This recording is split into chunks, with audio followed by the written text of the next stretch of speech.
Welcome, everyone. Welcome, everyone. It's good to see everyone here again and to see a lot of new faces as well. I can't believe it's been over 2 years since we've had the first Economic Development Summit. My name is John Fester, and I'm Director of Economic Development in the city of Revere. And we just want to thank all of you for coming here today to listen to the many, many exciting opportunities we have in the city of Revere. Mayor Rizzo and our economic development team really have put together quite an agenda here today. We are calling this an Economic Development Summit 2, a progress report.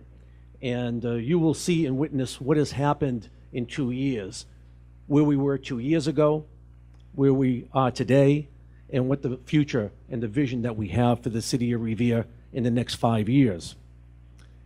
Mayor Rizzo, from day one, has set forth a very aggressive approach in seeking developers such as yourself to invest in the city of Revere.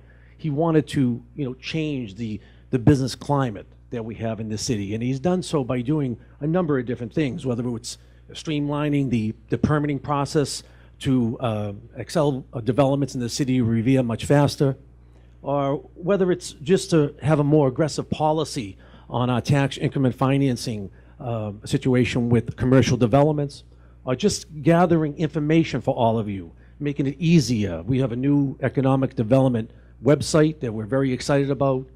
We have a business kiosk at City Hall and at the Revere Chamber of Commerce. And also the mayor is focusing in on a grant that, and leading the charge in the Commonwealth of Massachusetts of getting an application on your cell phone that will be able to provide information for any site in the city of Revere with a touch of your finger. These are the things that we've been working on and we're very, very excited about. But the mayor and our team wanted to send a clear message to all of you and developers regionally and across the country that we want you here. We want you to develop in the great city of Revere. And if you do, you're going to have a very pleasurable experience in doing so. We know about our tangible assets. Revere Beach, the proximity to Boston and Logan Airport, and our public transportation system. But we felt that we needed to do a better job from a marketing perspective and to learn about the many positive benefits you will have by investing in the city of Revere. Today you will learn more about these incentives and opportunities. And as you look at our agenda, it has changed just slightly to accommodate some time constraints. But you will see an agenda that clearly is focused on success. I mean, this is something that is very well thought out, and we're just so excited to have all of you here and to show you the opportunities of Revere and what we have to offer. So with that, it is my honor and privilege to introduce to you the mayor of our great city, Mayor Dan Rizzo.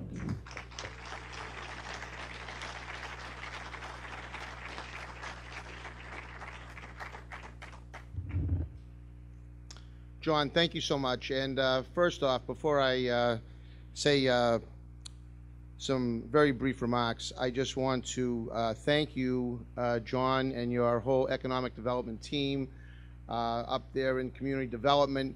You guys have done another tremendous job. I don't know, many of you were probably here back in October of 2012 when we had our first economic development summit. And we were very energized as a result of that, and I believe a lot of you were energized as well, because we certainly have seen some progress since that time, and our goal here is to provide you with an update as to the city's progress, along with highlighting some of the opportunities that still exist here in Revere. As John said, we're 3 stops on the Blue Line, 5 minutes from Logan Airport, 5 minutes from downtown Boston, 3 miles of oceanfront, and we have felt since taking over, since our administration, began back in January of 2012, or January of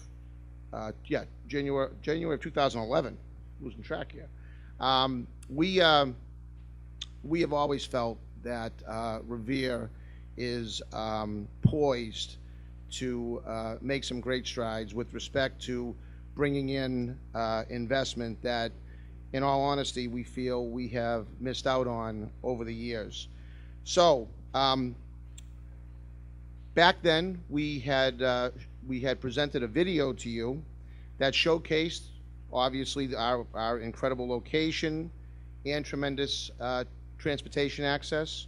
We emphasized our high educational standards and the goals that we set for ourselves. In fact, just this year, the National Center for Urban School Transformation out of San Diego State recognized Revere High School as being the #1 high school in the entire nation. 10,000 applications.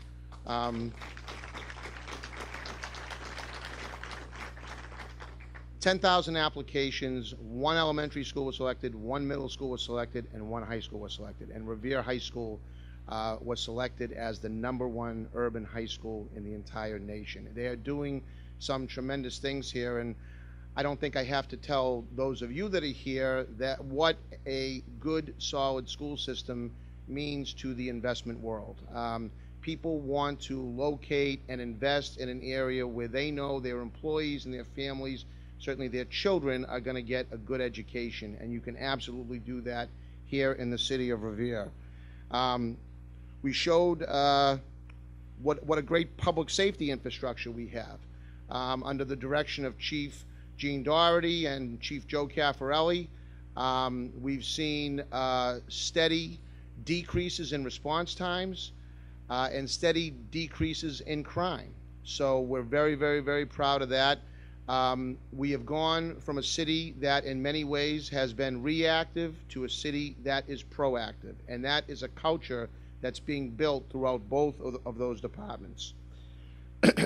We also showed what a strong, cohesive community we are, where neighborhood life is rich and varied, and where quality of life is treasured. And, you know, recently, you all know that the city of Revere back in July 28th, suffered a tornado storm, an EF2 tornado that permeated our city from the Chelsea line all the way up to Lynn Marsh Road, about 2 miles long, a storm that was 3/8 of a mile wide, devastated a lot of our downtown area where we had already began many improvements, and we continue those improvements, certainly with the help of the state and Secretary Greg Bielecki, our secretary, who we'll be hearing from a little bit later on, Secretary of Housing and Economic Development, was out to help us along with an initial grant that we had received to revitalize our downtown area. So, you know, we are quickly and effectively rebuilding from that storm. And but getting back to the response from our neighbors and our neighborhoods, that was one of the things I think that I was most proud of as mayor, to see the response that we not only received from our first responders that had to deal with that tremendous storm, and, you know, our public works department and independent contractors that had to help the city clean up from it, but the resilience and the compassion and the caring for one another that I saw throughout the neighborhoods that were impacted. It really reminded me all over again what a special city Revere is, and why I think, and I say it all the time, that the best days of this city clearly lie ahead of us. We all know since then that the gaming license that we had worked so hard for did not go our way. But that does not mean that the city of Revere is not going to move forward. I know, and I see Richard Fields here, the majority owner of Suffolk Downs and also of Wonderland Dog Track, that we are poised equally as strong today as we were the day before the gaming decision was made. We have, those two sites are arguably two of the most valuable pieces of property in metropolitan Boston, and I know that good things are going to happen at both of those locations. So rather than continue talking, we have put together a short video that highlights some of the things that we have been doing over the last couple of years since we last got together. And so at this point, I think I'd like to just ask all of you to sit back in these very comfortable seats here and enjoy the show. I know, Mr. Speaker, you would ask for popcorn. They don't have any here right now. But I will make sure that the request goes in, so maybe by the end of the video we can have some. But at this point, if we could cue up that video, and hopefully you'll all enjoy it. We gathered for our first Economic Development Summit. We have accomplished a great deal in terms of making targeted public investment and strategic planning to attract new private development across this community. Overlook Ridge, which is the product of a joint master planning collaboration among the cities of Revere and Malden and Roseland Property Company and its partners, continues its build-out. With the completion of 4 new buildings containing 371 units, Overlook Ridge now houses over 1,300 residential units. As build-out of this master plan proceeds in the next few years, and with the hoped-for widening of Route 1 adjacent to the project site, commercial and retail elements will be added to this mixed-use project, in effect creating a small city within a city. Harley-Davidson of Boston came to us with plans to relocate their flagship dealership to a distressed and underutilized retail strip in Linden Square. This impressive new 7,500 square foot building, costing $18 million and just a stone's throw from this theater, is expected to open next week and is a very welcome addition to this part of the city. In late October, the long-awaited $25 million, 80,000 square foot Market Basket opened on Squire Road and instantly became a huge success with the people of Revere and surrounding communities. We'll hear more about this project in a bit from the company itself. The city's singular most important project, the massive mixed-use waterfront square transit-oriented development at Wonderland Station, has made giant strides in 2 years. With public investments of nearly $80 million, the long-dreamed-of transformation of the very heart of historic Revere Beach is well underway. The Wonderland Blue Line train station has been rebuilt as a state-of-the-art intermodal facility with rapid transit, automobile, pedestrian, and bicycle connections, all integrated within one major new structure. The adjacent public plaza, around which commercial development will take place, is connected to the Revere Beach Reservation by what has already become an iconic feature on our shore, the striking Marquee Pedestrian Bridge. Construction is now rapidly progressing here for the Vanguard, with 194 luxury residential units. Construction will begin soon for another 230 high-end units to be built at 689 Ocean Avenue. With a variety of other public improvement projects and additional private developments now in the planning stages, the renaissance of Revere Beach has begun in earnest. For the past 2 years, we have intently focused our attention on our central business district, Broadway. With federal CDBG funds and a $1.85 million Mass Works grant, we have set out to improve the appearance and safety of our central business district with new sidewalks, pedestrian crossings, ornamental lighting, more off-street parking, a new police department substation, and a program to provide financial support for sign and facade upgrades. And the private investment we hoped would follow has started to come. Motorcycles of Manchester, a customized vehicle vendor, has come to the downtown and will soon construct a new $1 million building just blocks from City Hall. Across the street, the neighborhood developers will soon develop 39 units of elderly housing on a site of a long-since closed pub. You'll be hearing more about that project in just a bit too. Further along Broadway to the south, construction has begun on a new $1.4 million building that will become home to For Kids Only, a nonprofit providing after-school educational programs and childcare. It is all the more remarkable that this downtown rejuvenation continues in earnest, in spite of the devastation that was caused by the July 28th EF2 tornado that struck our city without warning, following a 2-mile path essentially straight down our Broadway corridor. But bounce back we did, and move forward we will.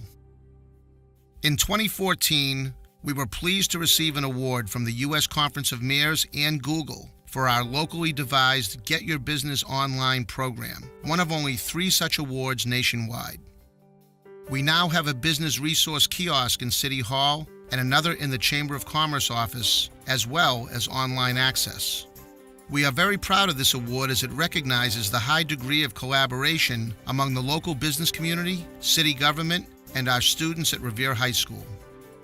And speaking of Revere High School, they were awarded a gold medal named Best Urban School in the entire country in 2014 by the National Center for Urban School Transformation.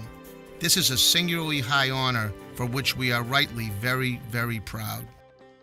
Because we so value education, we have made and continue to make major investments in new schools and attendant facilities like the new Sergeant James J. Hill School and the completely new multi-use Harry Delarusso Stadium. These two facilities together represent a combined public commitment of over $46 million.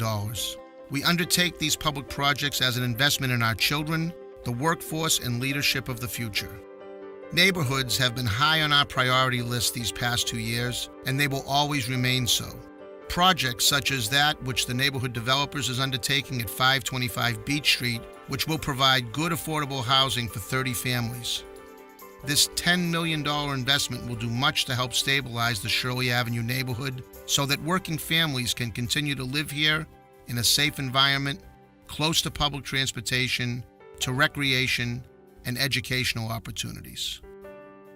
And because our neighborhood residents deserve the best quality of life we can possibly deliver, we continue to invest and improve our playgrounds and public spaces, often enlisting the residents themselves to plan improvements with us and to work with us in fundraising and even in construction of their own parks. And lastly, we have worked hand in hand with the nonprofit Revere Beach Partnership to grow our already acclaimed annual National Sand Sculpting Festival to the point where it has become one of the premier events of its kind anywhere in the world. This unique festival has become such a great success that we plan an even higher profile event in 2015 as we host the first annual International Sand Sculpting Festival at Revere Beach. We are pleased with our progress these past 2 years, but we certainly don't intend to rest on our laurels. There is much more to do, and we are committed to doing it. With the help of our citizens and nonprofits, with the support of our partners in government, and with continued investment by our friends in the private sector, we will make Revere an even better place to live, work, and raise a family. Thank you all. As you can see, we have a lot going on. It's quite exciting. Our next segment of the program is some success stories. And at this time, I'd like to call upon Mr. Joe Schmidt in Stores Operations for Market Basket to come up to say a couple of words.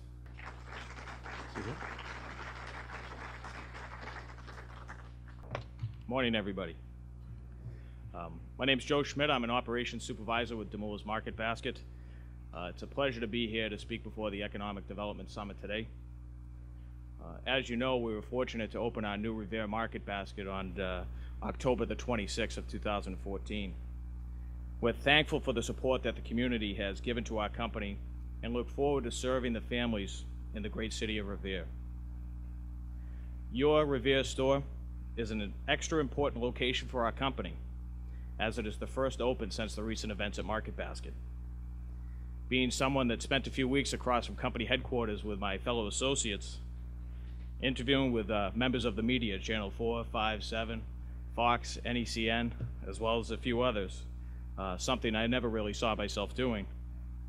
I can say that we're thrilled to be back conducting business, doing what we love to do, which is taking care of our customers. I was not going to speak today, but I was told that there may be a camera present. Once I was informed of this, I could not resist the urge. I guess some old habits are hard to break. Recently, I've had the pleasure to work with members of the Revere community, Mayor Rizzo, John Festa, and many other distinguished professionals of the city. The passion that the ladies and gentlemen of Revere share for the city of Revere is ingrained throughout the community and displayed in their hard work. Their collective objective is to encourage businesses to choose Revere as a location to build and let other people know, in the words of John Festa, that Revere is open for business. It is clear that Mayor Rizzo's objectives is to build the city in multiple ways by implementing programs like the Broadway Advisory Council and being a leader in the Vanguard development and the Northgate revitalization projects. Throughout the initial stages of the Market Basket project and development to the opening of the city's newest grocery store, City leadership was supportive of our company and willing to assist us each step of the way. We appreciate the opportunity to work with such a great team of organized pro-business professionals. The economic development team and the other departments in the city make it easy to do business here. We are thrilled with the response that our Revere Market Basket has received at Northgate. We attribute much of this to the easy and prominent access to Route 1 and Market Basket's more for your dollar shopping philosophy. Revere, being so close to Boston, provides a great opportunity for businesses looking to find the ideal location to grow. Prior to opening the new Revere Market Basket, I was fortunate to spend some time with Mayor Rizzo, John Festa, and Police Chief Seffarelli at our Revere Market Basket. These gentlemen took the time out of their busy schedule to preview our new store, which made a grand statement about the leadership of the city. It is clear that they care about business as they care about the people of the community. There are a few things in particular that struck me about the visit. The willingness of the mayor and his team to learn more about our company and Market Basket's people-first culture, a culture found in the city as well. The mayor spoke passionately about Revere and all that it has to offer. He spoke about the importance of businesses to the community in creating jobs and creating opportunities for the people of the city. We were fortunate to hire approximately 500 new associates for the new Revere Market Basket, the vast majority who are residents of the great city. Walking the store, the mayor and his team engaged in enlightening and productive conversation with store manager Ron Lambert, who's here today, and I. It was clear that they took a genuine interest in our company. We learned more about the mayor's commitment to businesses, which helps support the infrastructure of the city. It was clear at the end of our gathering that Market Basket has indeed become a part of the Revere community. The mayor shared with us that he had received many calls from citizens of the city over the past year, asking when the new Market Basket was going to open. I can only say, Mayor, I apologize for all the phone calls and for the delay, but it's nice to be wanted. We sincerely appreciate Mayor Rizzo's kind words about our company the day we met at the store, and again at our ribbon-cutting ceremony about 3 weeks ago. A special thank you to Speaker DeLeo also for your kind words, as they were very much appreciated. I am proud to say that Market Basket, like the city of Revere, is open for business. Thank you for welcoming Market Basket and more for your dollar shopping to your community. Thank you, Mayor Rizzo and Mr. Festa, for your invitation today. We are proud to be members of your community.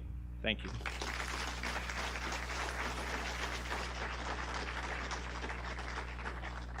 Thank you, Joe. Next, I'd like to call upon Mr. Andrew Janiak, Director of Facilities Operations for Harley-Davidson.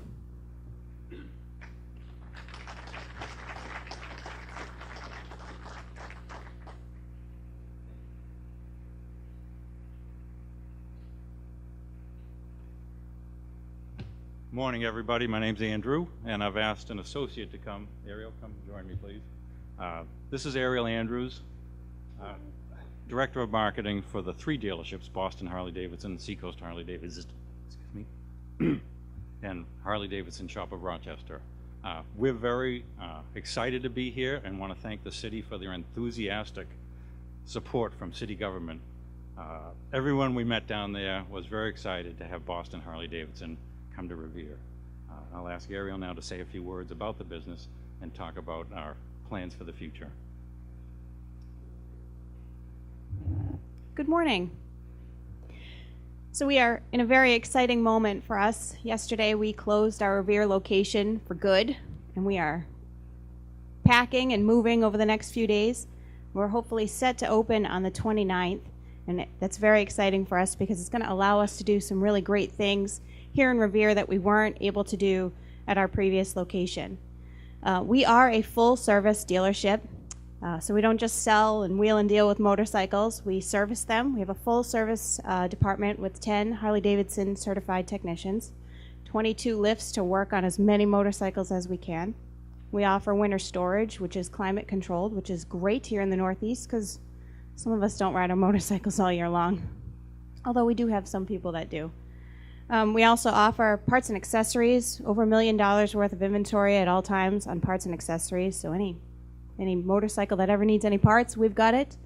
And something else that is very exciting for us is that clothing is a huge piece of our business. So if you don't ride and you are still loving the brand, you can wear it anytime you want because we have a wonderful selection of core and licensed products for you that you'll be able to see next weekend. Something else that we're really looking forward to next year, next riding season, is we will be able to hopefully offer the Harley-Davidson Riding Academy, which we were not able to do before at our Everett location. We have offered it at our Seacoast location in Northampton, New Hampshire for a while. So this is very exciting for us. So if you know anybody who's looking to ride a motorcycle or learn how, we will be the facility to be able to offer that right here in Revere. And one last thing is that we have such a great location, so close to the airport. We have a lot of tourism coming through. We offer Harley-Davidson authorized rentals. So that's another really great piece for people who are coming to Revere to see and be able to take advantage of. So we are very excited. We can't wait to open. It's been a long time coming, and thank you all so much for your warm welcome to this great city.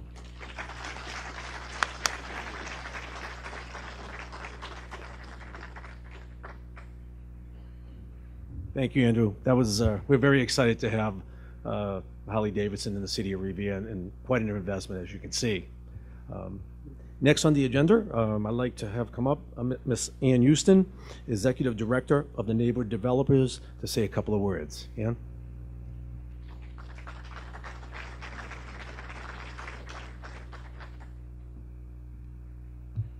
It's tough to follow Harley Davidson.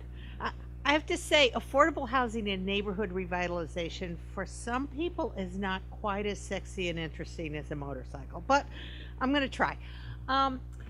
You saw actually in the mayor's video, you saw this building actually under construction, and this is 525 Beach. It's replacing. It's in the Shirley Ave neighborhood, and it's replacing a really dilapidated warehouse. We think with very attractive 30 new apartments for families, 1 to 3 bedroom. It's a LEED certified building, which means it's very green. We're really committed to environmental sustainability as we work to revitalize neighborhoods. This property is designed by Icon Architects and being built by NEI Construction. And it really complements some other work we've been doing in the neighborhood. You saw a brief glimpse of Costa Park, which was a community-built park that we helped support. And we've also made investment in redeveloping 19 units in 5 different buildings. And you saw the former firehouse station that we converted into 7 units of senior housing. So a real demonstration of the high demand for good housing in Revere is that this is 30 units. We just closed application with 2,100 applications for these 30 units of housing. So there's a lot of pent-up demand. And I don't know if we have a picture of the other major property, yes, that we're doing in Revere is 189 Broadway. It's really designed to complement and work with the city's Broadway revitalization plan. We're creating new construction at the site of the former Reardon apartment or Reardon restaurants, and we're creating 39 senior apartments that it will break ground, I hope, by February at the latest, and in about 14 months will be people will be moving in. I have to tell you, we're already getting calls. We have a waiting list started. We haven't even broken ground.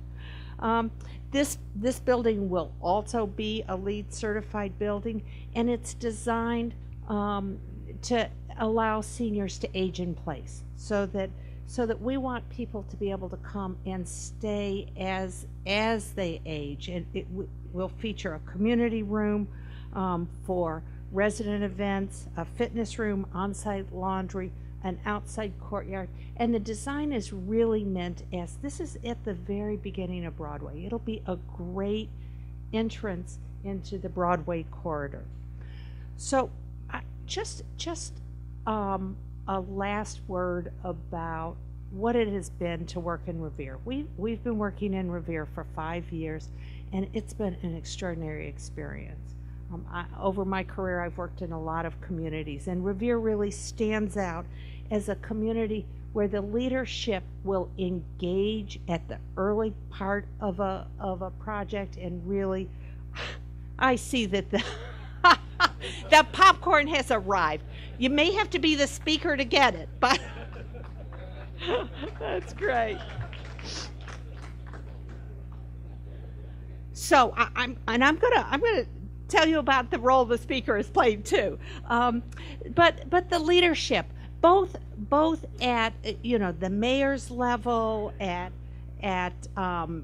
John Festa, Frank Stringy's level, but also all of the departments really understand how to work together to solve those inevitable issues that come up at the beginning of a real estate development, in the middle of the development, each stage.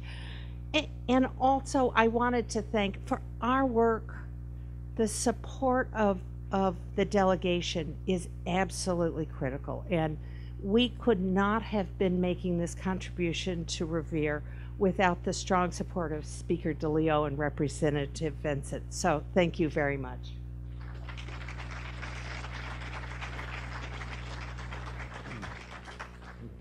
Thank you, Ann. We want you to continue in the city of Revere. We're very happy with the progress you're making and the investment that you're doing in the city of Revere. We thank you. Next, I'd like to call upon Mr. Joseph DeGangi, who is president of Eurovest, to say a couple of words about the exciting Waterfront Square development. As you can see, there's a lot of construction going on. We're very, very excited about this project, and I'd like to call on Mr. DeGangi.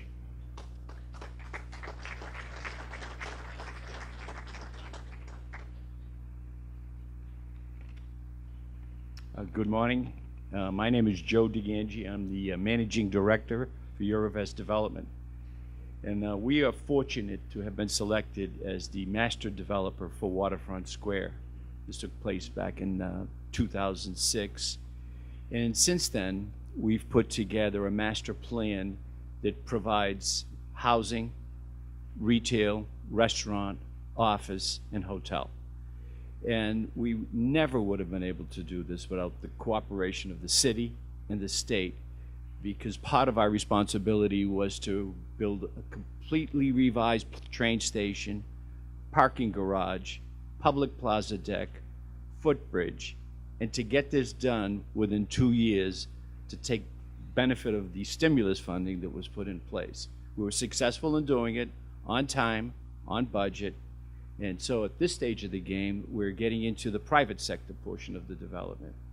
And the administration has been extremely helpful in fast-tracking the permitting process for us. So what we've done is we went out and brought in 2 national developers, and these developers are going to develop the first 450 units. And then the focus of attention is going to go over to the hotel, which then is now. And to further describe what we're doing in detail, I've invited a team here, and we have the principal of Arrow Street, who is the master planner architect. We have Lou Menicucci from Covington Laramie, and we have Budge Upton from Upton and Partners, and all will take a role in describing what they've done here. Thank you, Joe. For a second, I'd like you to just imagine waking up this morning or in the summer, putting on your shoes, seeing the sunrise over the Atlantic Ocean, taking a run or a swim in the beach, and minutes later being in your office downtown. Or if you're a frequent commuter who's been commuting from Marblehead for a generation, you suddenly have a place to grab a bite to eat on the way into your office, or you have a place to eat and watch the sun go down later in the day for dinner. Or if you were a resident and grew up in the surrounding community, and you decide you want to get married barefoot on the beach, you will suddenly have a place where you can actually have the reception. So those were visions that both Joe of Eurovest and the city embraced as we began trying to take advantage of this great opportunity. Right between the beach, the DCR park, and the train, you're minutes to downtown, steps to the beach. So our job, and my name's George Tremblay, the principal at Arrow Street, as Joe mentioned, and my colleagues, David Boyce and Amy Corte are here today too. Our job was to master plan and put form to that story that I just mentioned. So here's the plan. There's a cultural heart and commercial heart that Joe mentioned, which connects the bridge to the T with a hotel and office right next to it. Next, please. Trying to embrace and understand what the community and the other development opportunities around. Next. The challenge that Joe mentioned of creating the infrastructure, the multimodal garage, bike storage, and pedestrian facility, and the bridge and plaza deck, which form the heart and connection to the beach. Next, please. So the important part, though, is how do you keep the people there? How do you create that life and vibe? And this was one of the earlier visions. And as Joe mentioned, that's what we're working and focusing on now. Next. The component of the T station has actually been completed. Who would have thought through the middle of the biggest recession that we've ever had that we could get this much done? Next. And the architecture. The challenge was to create forward-thinking, modern transformation for the station, and that's going to be evident in the architecture. Next, please, of the bridge and of the housing and other facilities that are coming. Now I'd like to introduce Lou Minacucci to talk about his development, the first one.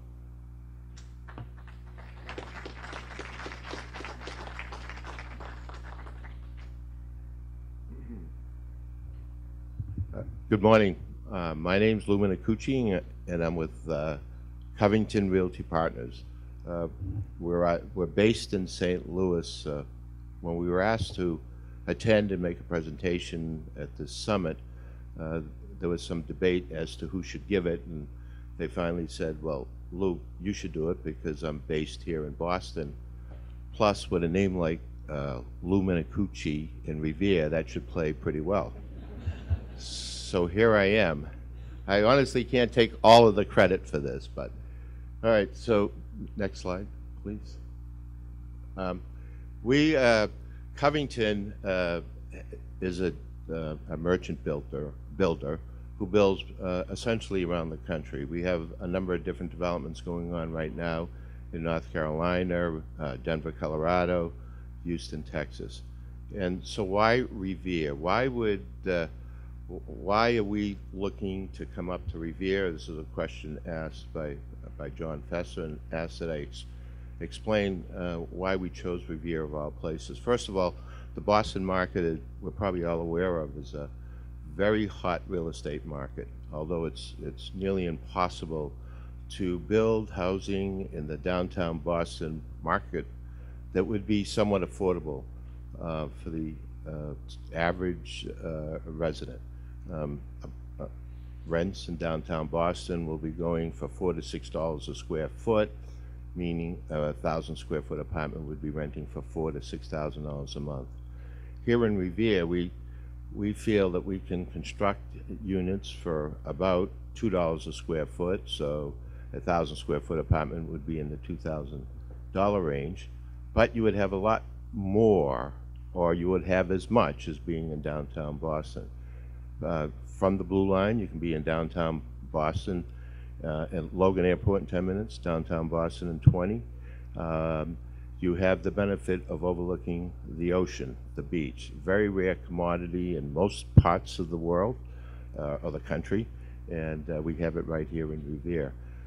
So we felt that you have all of the world-class city amenities here located in Revere. I always said that Revere was a diamond in the rough, and I truly believe it. I think that was exemplified by the DeMoulis family coming into Revere, making a commitment. Harley Davidson. I see a trend. Hopefully we can continue that trend. So I'm just going to briefly talk about our project very quickly. We're committing a $40 million project, 194 units. It's covered parking, which is important here in New England.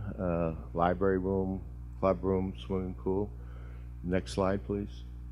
And so this is basically the architecture in keeping with, I think, the theme that was being developed at the T station by Arrow Street. We have hired Arrow Street to continue the architecture, and they've come up with this fantastic design. Next. And it's essentially a 5-story building, over 2 stories of parking. Lastly, I'd like to say that doing business in Revere was an absolute pleasure. As a real estate developer, developing in Massachusetts and New England is a very difficult process. It's not unusual for some developments to take a 2 to 3 year period for entitlement permits. Here in Revere, we did it in 6 months.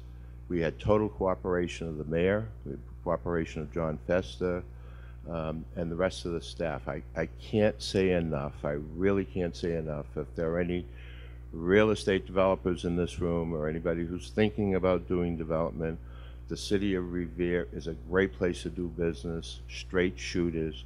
They give you the time of day, they return phone calls. Good place to do business. That's pretty much it. Thank you very much.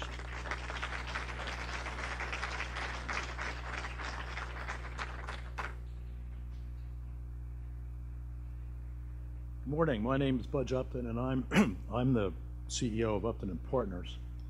And I'd like to speak to the group, but also somewhat specifically to you developers who are in the room, and tell you a little bit about why we're here and how we got here. About a year ago, last February, I had a call from a friend who said, I want to take you a ride to Revere. I said, fine. I just had some surgery. I didn't have a whole lot of other things to do on my mind. So I said, well, let's go. We drive up to Revere, we get to that parking garage, $80 million, $85 million brand new MBTA facility. We drive up to the roof. I look to my right, it's a clear vision of downtown Boston skyline. I look directly out front, 90 degrees apart. You got a crescent beach with the Atlantic Ocean. Look to my left, and there's this huge area of vacant land. And I'm saying to myself, what's wrong with this picture? I went back to my office, I picked up the phone, and I called Joe DeGangi, who had been referenced by some others. I didn't know Joe. We got together.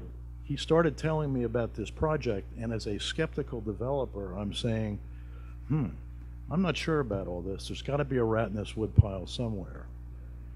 Joe said, there is no rat in the woodpile. I said, prove it. He presented me with 900 pages of documents, from the MEPA proposal and response, on and on conservation stuff, guidelines from the Revere Beach Design Review Commission.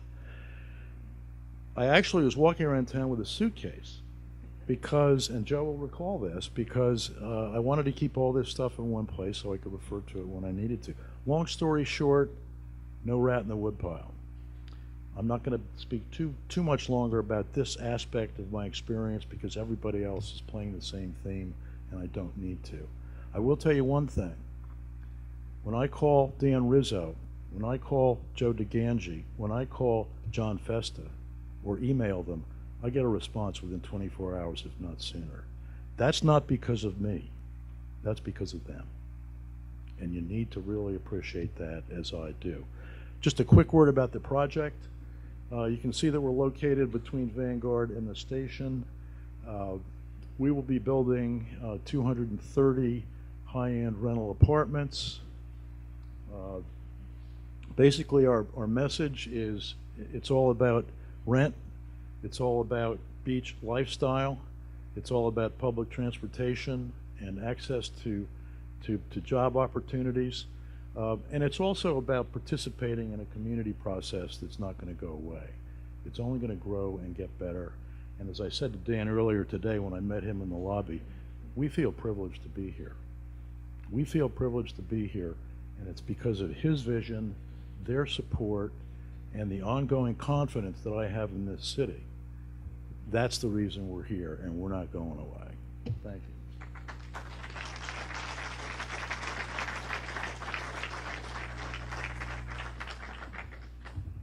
So after that, I should just be getting checks. Can use another bunch. So as you can well see at this stage of the game, we're far along in our plan. And so we've got approximately 50% of our residential development under construction. And now the focus of attention is the square. The square is an essential component to the success of this development. As we estimate in the vicinity of 7,000 people a day between people that will live there, people that will take the tea every morning, and people that will be in the office and hotel. And so at 7,000 people a day that would be utilizing the square, it's essential that we bring the right players, similar to what we've done to date. We brought in players that can do the job that we need done to bring in the reputation that the city needs and that the city deserves. So our next focus is on the square and to, can you go to the next slide, Jim? And to develop these two parcels as illustrated, Lot A and Lot B.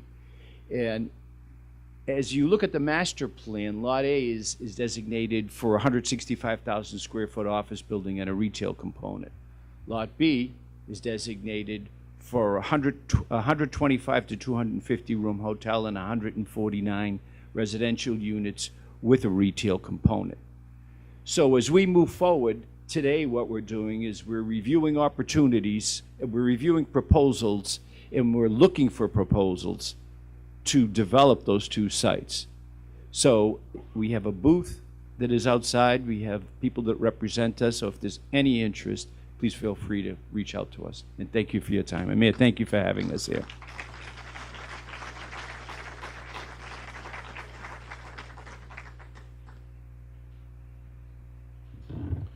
Joe, thank you very much. And Budge, Joe's been trying to get me to read that 900-page document now for some time. So if you've read it, you can share that with me, okay? So, but, you know, to Joe and Andrew, Budge, Lou, Joe, Ann, thank you all for sharing your stories and your experience in dealing with the city of Revere. You know, I know, Budge, you said it was a privilege being invited here. I think all of you had said it was a privilege being here, but it really is a privilege for me to have you here and to have the confidence in our city to invest the type of money that you are. I remember just before I introduce our next speaker, I want to share a quick story that I had with, Lou might not even remember this, but I was with Lou Minicucci 2 years ago at the Sand Sculpting Festival down on Revere Beach, and he was talking to me about his partners out in St. Louis that had questioned Lou's desire to invest $40 million in the city of Revere. They had both gone to school in Boston, and they said, Lou, you're spending money in Revere? I mean, why are you spending this type of money in Revere? So he said, I flew them out here, I put them in the car, I drove them to every part of the city, then I put them on the Blue Line, I took them to downtown and back, and when they were through, they said, why didn't we do this sooner? So, you know, this is really one of the reasons, it's one of the real reasons why John and I and our entire economic development team feel so strongly to have forums like this where we can showcase, again, the opportunities and the assets that the city of Revere has. It's cliche, but it bears repeating. We are open for business, and we are there to work for projects that make sense for both the developer and the city. So, with that being said, to those of you in the development world, it's no surprise that when it comes to investment, wherever that might be, transportation plays a very major role. And we are blessed in this Commonwealth to have such a dedicated and knowledgeable person that co-chairs the Transportation Subcommittee in the State Senate. He's become a good friend. He's a North Shore guy, and we actually have a lot of synergy with one of the cities that he represents in the city of Lynn. And so I'd like now to introduce to you State Senator Tom McGee.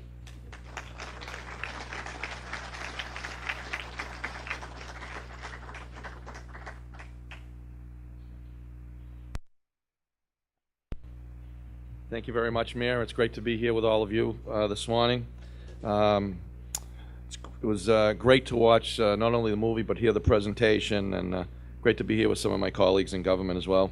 Congresswoman Clark, served in the legislature with, and my good friend Speaker DeLeo, Anthony Petroselli, my colleague in the Senate, Rosalie Vincent, and my former colleague, I think is still here, Kathy Reinstein, who served this city, did a great job serving this city. And as I got a chance to watch, I'm going to here for transportation, but I think when you look at the opportunity that I think so many people are starting to take advantage of here with great leadership from Mayor Rizzo, you look to why are we at this point? And you look to the public investments that have really helped make this a reality.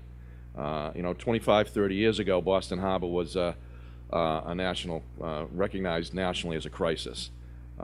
And because of the investment and hard work of public investment and people willing to make those decisions to make it happen, with the MWRA, we have become a national success story in terms of how clean our harbor is and what's going on in terms of our ability to develop this region because of those public dollar investments. And as chair of the current chair of the Beaches Commission, along with some of my colleagues who are on the commission or were former chairs, over the last 7 or 8 years, we've been able to focus clearly on the beaches in the Boston area, Revere Beach being one of the, I think, key pieces of that, and reinvest and recommit to making sure that DCR, the agency that works on those, invests in those, keeps those beaches clean, and make sure that the area around is an opportunity for building success and economic development. Those public dollars have transformed not only the city of Revere, but this region, to make sure that when you do drive them around the city, Mayor Rizzo, you can point to how beautiful this region is and how great the opportunity and the potential we have to continue on that. And of course, transportation, clearly. And I think if you have an opportunity not only to pitch the city of Revere here today, but as I was watching this presentation, listening to the developers and others, to recognize that the public investment in transportation is transformative for our economy. And it's important that we tell that story and continue to tell it, because we need to highlight transportation investment, not only when we work on a transportation financing piece like we did last year, or not only when we do reforms that really moved the Department of Transportation in Massachusetts to another place, particularly with leadership from the legislature and Speaker DeLeo, but to recognize that investment in transportation is what will lead to our ability to leverage in a big way private investment and private dollars. And Revere is finally taking advantage of what we haven't done in a good way, I think in this country, not only in Massachusetts, is looking at transit-oriented development, taking advantage of public transit, commuter rail stations, access for people to get to and from work, and more importantly, to find an ability to live a really high quality of life because of that transit investment, and to see that investment and that new building down on Revere Beach at the Wonderland Station and see what it's led to, which is people coming in here, seeing a beautiful ocean front, miles from one of the world-class cities in the world, and saying, you know what, this is a place we want to invest, because we have had the foresight to make those investments on the transportation side. And that's something we need to continue, because there's an opportunity here not only for Revere to continue to look towards Boston, but just as importantly to be working with Lynn and other cities and towns around here, the gateway to the North Shore, which is one of the best regions in the state, that has had not had an ability to really be able to access people to and from that area. So whether it be expanding the Blue Line to Lynn, which I think is a tremendous opportunity, and if you think of what's happening at Logan Airport over the next 10 years, right now we're close to 30 million passengers a year. They anticipate within the next 10 years over 40 million passengers a year coming through Logan Airport. Because of the investment we made over there, billions of dollars, we're now going direct flights to Israel, to Japan, to China, to Turkey, to Central America. People coming to this region because of, again, the public investments we've been able to make, the easy access to downtown Boston and cities like Revere when you get to Logan Airport. So we need to take advantage of the continued opportunity and potential by recognizing continued investment in transportation is a key factor for us to continue to build on these. And like I said, the Blue Line going north to Lynn, which will allow us, or expanding the Blue Line, which will allow people from the New Hampshire border and all over the North Shore, instead of driving through this community, coming down to stop at Wonderland Station and have dinner, go to Logan Airport. You're going to be able to access tens of thousands of people through this community and enhance the quality of life that this community is looking and the vision of the community has. That's by continuing to invest in transportation dollars. And with the leadership of my colleagues in the legislature in the last financing piece, we actually put money in to continue to study alternative ideas about how the Blue Line can be expanded and access to rapid transit throughout the North Shore can happen. In addition, we work to, we actually put in $4 million to continue to look to design and take care of this intersection out here, Copeland Circle, which is really a problematic for the region, not just for the city of Revere. So we recognize that these kind of investments and these kind of dollars are going to continue to allow us to grow our economy.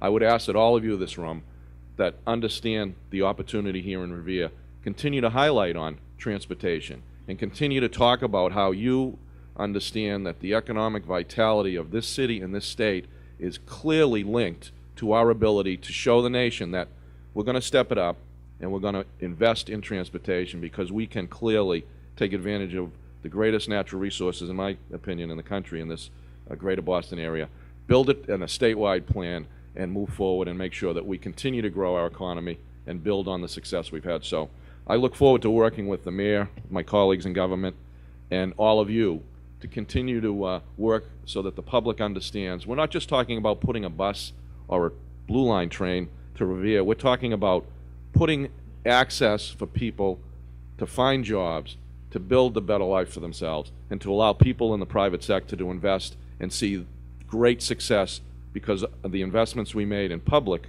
dollars are going to translate to everybody being successful on the private side as well, and we all benefit. So I was really glad to be asked to be here. It's an honor, Mayor, to be here with you this morning.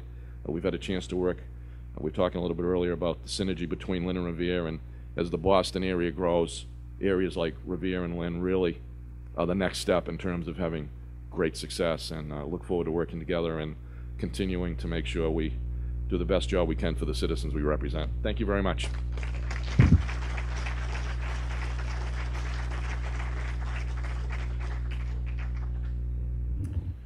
Thank you, Senator McGee. The next portion, my segment, is infrastructure and public facilities. The city of Revere is committed to improving the public infrastructure that makes the backbone of a healthy and vibrant community. Without long overdue and necessary investments in the public infrastructure in Revere, the residents and business community cannot thrive. This is really a nation problem, but Revere is beginning to shine, and an example of this is how to make smart investments in infrastructure to support the community and to encourage development. The city's current investment infrastructure will attract and support development and thus generate more tax revenues. But really, the mayor's strategy pertaining to infrastructure is broken down to three areas: sewer, water, and drainage systems, roadways, and public facilities, schools, stadiums, and playgrounds. First, the city of Revere has invested more than $40 million over 5 years to investigate conditions, permanent design, to construct required improvements to the sewer, water, and drainage system to increase capacities throughout the city of Revere. The investment is alleviating some existing deficiencies that will support future developments. But we understand that this is a key component, a very key component for developers such as yourselves to make that investment in our city. Second is roadways. The Community Development Department has developed a program of identifying roadway conditions throughout the city of Revere. And in doing so, they always keep in mind where targeted developments could occur and where the appropriate roadway improvements would have a direct effect on the citizens of Revere and on businesses in Revere. Over $1 million is spent annually to fix our roadways. And an example of this is the targeted Broadway Central Business District, which will be completed after the second phase of our revitalization program. This second component is also a key in stimulating development. Third is public facilities. As you can see, we currently have under construction the new Staff Sergeant James J. Hill School. This project involves the construction of 103,000 square feet building of a new 690 student elementary school on Park Avenue at the former Hill Park site. It will replace the current McKinley School and will open in September of 2015 at a rough cost of about $43 million. But most importantly, it is the state-of-the-art facility that will give the students in the city of Revere a first-class quality education. Also on the screen is the new Harry Delarusso Stadium. A $2.72 million Gateway Parks grant has set the stage for a complete reconstruction of the Harry Delarusso Stadium. This new state-of-the-art facility will include a new multi-purpose turf field, a regulation 400-meter outdoor track, 2 new tennis courts, 2 new basketball courts, new lighting, bleachers, bathroom facilities, a concession stand, fencing, and landscaping. This is the third essential component of the mayor's strategy that will help stimulate future developments and create a vibrant city. So at this point, I'd like to introduce to you Mr. David Boyes from Arrow Street to explain the next segment. David? Thanks, John.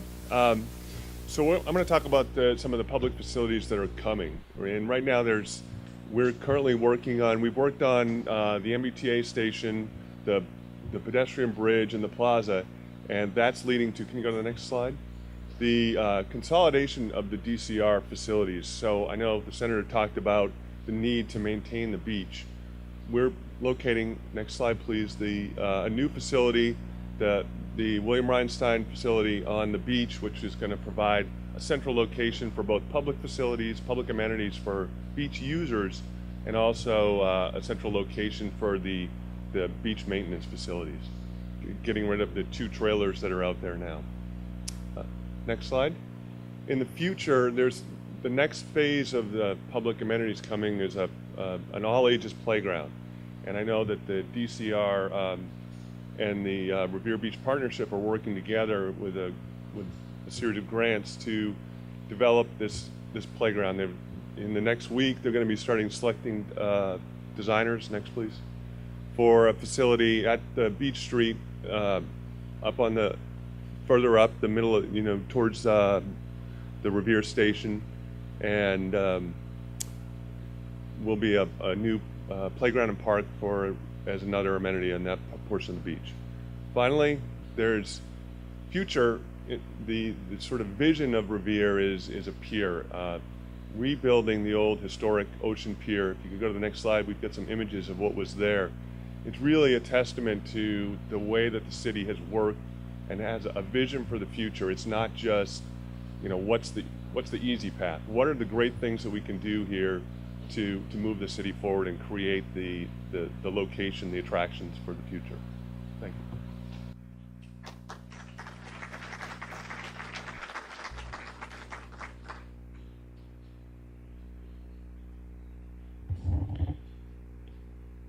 you. Thank you all very much. Thank you, Senator McGee. Thank you, David and John, for those presentations.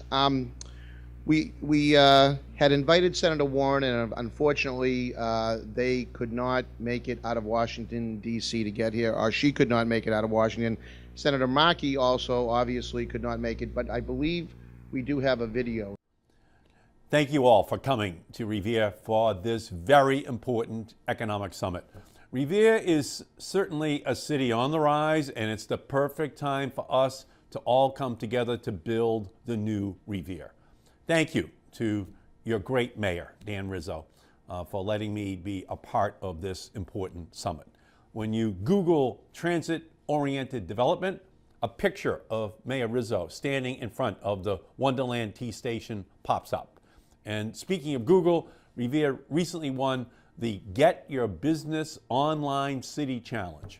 Revere is also blessed with a legislative dream team at the State House, captained by Speaker Bobby DeLeo, alongside State Senator Petrocelli, State Representative Vincent. Speaker DeLeo has been able to bring millions of dollars in state funding for infrastructure projects in Revere. It's been a tremendous honor to represent the city of Revere in the House and the Senate since 1976. As you all know, the three rules of real estate are location, location, location. There is no better location for investment than Revere right now. Recently, I was able to secure a $22 million Tiger grant towards the construction of a 1,400 space garage next to the Wonderland T Station. I was also able to secure another $20 million in stimulus funding to construct a public plaza and a bridge that links Wonderland to Revere Beach. These two projects opened up 1.3 million square feet across 8.8 acres for development. That's leading to an incredible $500 million in public sector investment in Revere. Public and private sector. It's now a private sector oasis where they know, the private sector investments, that the place to come is Revere. $42 million in federal dollars that we're stimulating now $500 million of private sector development, a pretty good return on investment that will help transform this area into vibrant neighborhoods that will be the perfect place to live and to work and to shop. When I was a boy, growing up in Malden, I remember taking the blue bus to Revere Beach with my mother and my brothers. Wonderland was a destination that would attract families from across Massachusetts to bask in the attractions at Revere Beach, America's first public beach. And in 2004, I worked successfully to make it a national historic landmark. Revere is a great place to invest. And beyond Wonderland, there will soon be plenty of other areas for development. I pledge to partner with my colleagues in the Congress, Senator Warren and Congresswoman Clark, to get on the job, to continue to obtain the federal dollars that Revere needs to make these projects come to life. It's time to take the Renaissance in Revere to another level. This is the place, and you are the people who can make it happen. There has never been a better opportunity to invest in Revere than today. And all I can tell you is this, that Revere is a very special place in my heart. I really feel that I have an obligation to make it possible for Revere to maximize all of its potential economically for all of the people who live there. So anything that I can do, you just have to dial me up and I will be there because I believe in Revere. I believe in the leadership that the city has from Mayor Rizzo all the way down. And in anything that needs to be done, I will be there to make it happen in the years to come. Thank you all so much for being at this incredible summit that is taking place today. Thank you.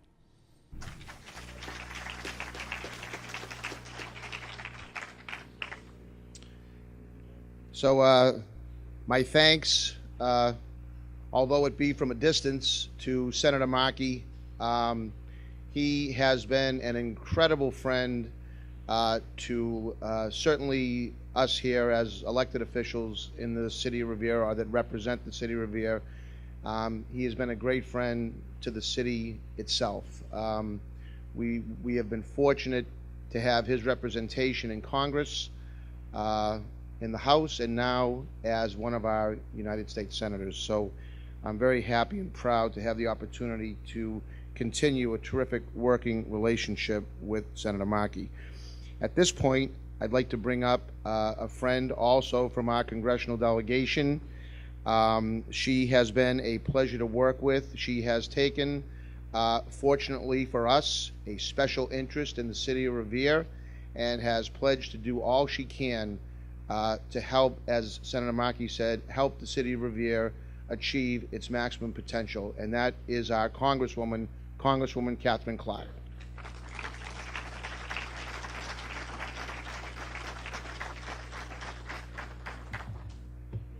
Thank you so much. It is such a pleasure to be here. Thank you, Mayor Rizzo and John and Paul and the whole economic team for all your work and really being part of this city on a rise. And thank you as well to my friends and colleagues from the State House, Speaker DeLeo, Senator Petroselli, Representative Vincent, Secretary Bilecki. We're so glad you could join us.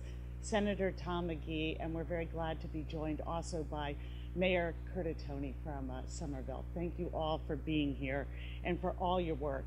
And it is great to be in Revere. Unlike the senator that you just saw in the video, I have been very proud, not since 1976, but to represent Revere since December 2013. But I have the zeal of the converted.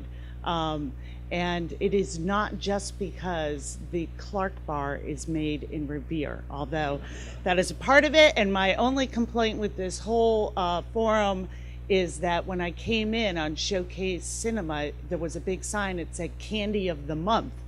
Being in Revere, I assumed it would be the Clark Bar, but it is not. So, but that is just one part of what Revere offers. And even though I am new to representing Revere in Congress, Revere has not been a stranger to me either when I was a state senator or as a mom of 3 children and a family that often comes to Revere. And as many people have mentioned, standing on top of that parking lot, you really get a vision that is not only aesthetically beautiful, but really a vision for the future and the potential.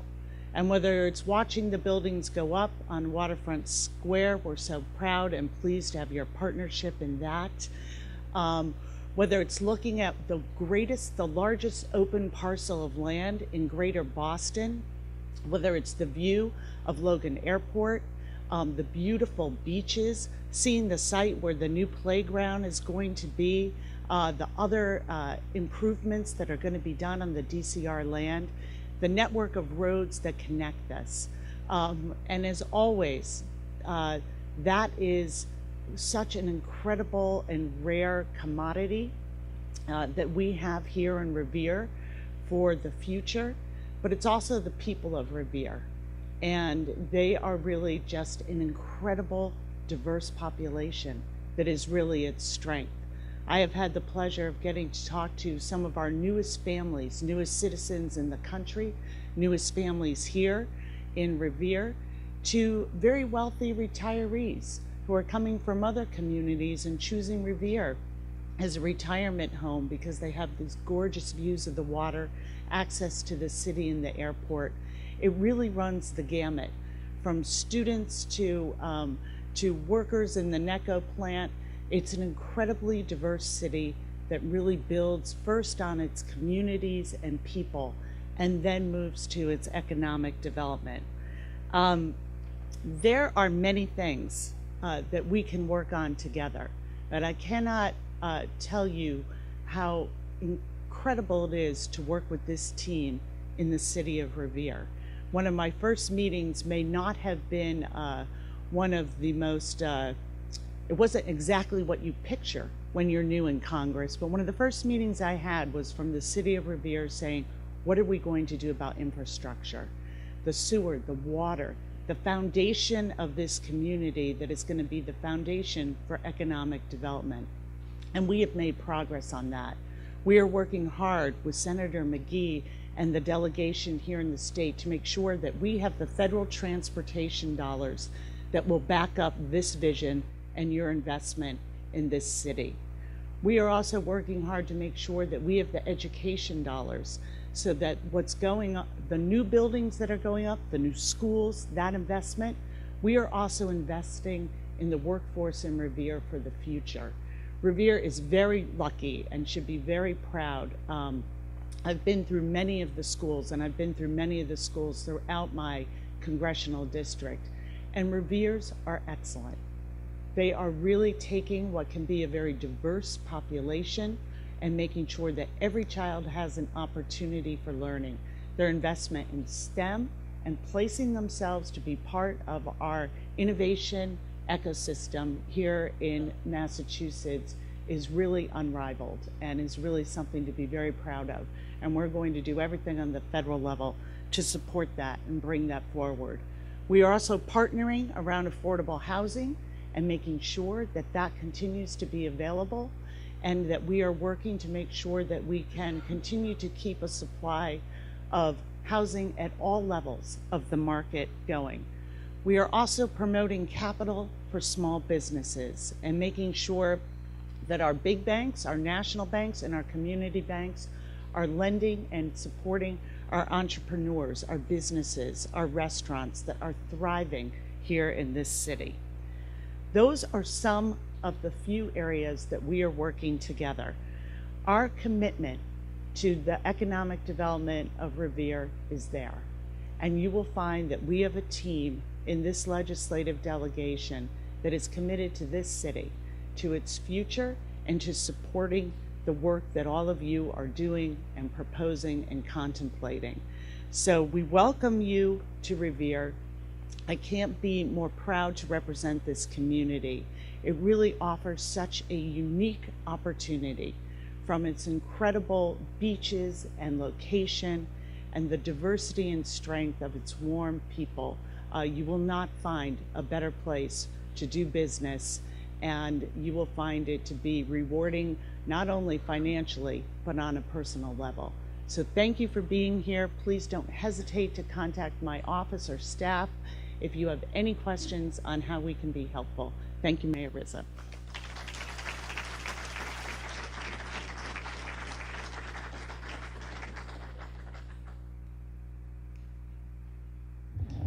Thank you very much, Congresswoman Clark, for your support and equally as important, for your belief in our city.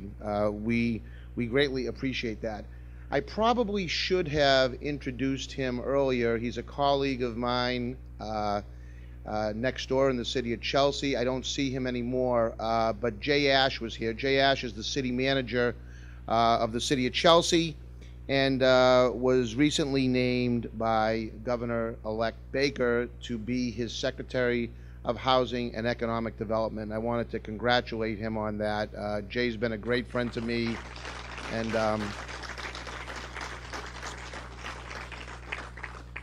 and so without any further ado, I'd like to bring up a strong, one of our strongest advocates for our city, has been for a long, long time.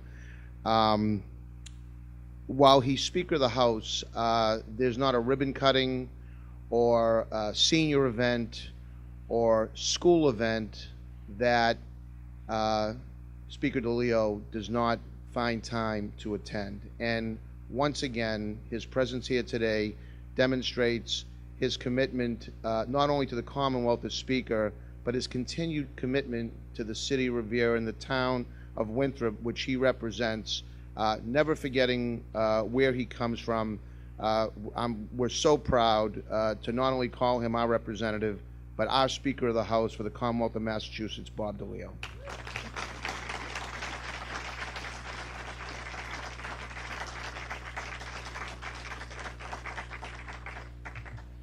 Thank you very much, Mr. Mayor, for that very kind introduction. Especially thank you so much for that popcorn. That was one of the nicest things you've ever done for me. And thank you all for attending here today, and Mr. Mayor, for your putting together this great summit. I think it's a testament in terms of what a great mayor that we truly have in this city, and especially of your leadership in leading the city. So thank you for doing that.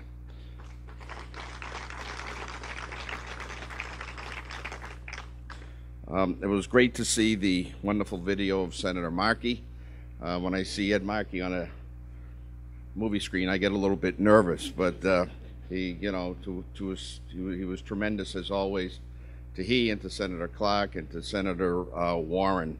You know, when much is talked about in terms of the dysfunction, so to speak, in terms of what may be going on in Washington, there is none of that relative to our federal delegation. Whether it's Senator Markey, Warren, or our own local Congressman Clark. You know, we've collaborated together, whether it was on some of the issues of flood insurance or some of the devastating opiate addiction that has been facing the state. And I sincerely want to thank all of them for being a great partner with that. Thank you, Congressman Clark. and to work with what I consider to be the greatest delegation, state delegation that we can. Not only colleagues there, but actually great friends. Representative Vincent and Senator Petroselli. Nothing would get done without your support, and I sincerely want to thank you for working with me throughout these years. Well, not so much you, Representative Vince. You got a couple more months to go before it's a year. But thank you so much for being such great friends. Secretary Bielecki, welcome. You know, there have been a whole lot of things going on that have been talked about in the city. So many investments that have been made by the Commonwealth.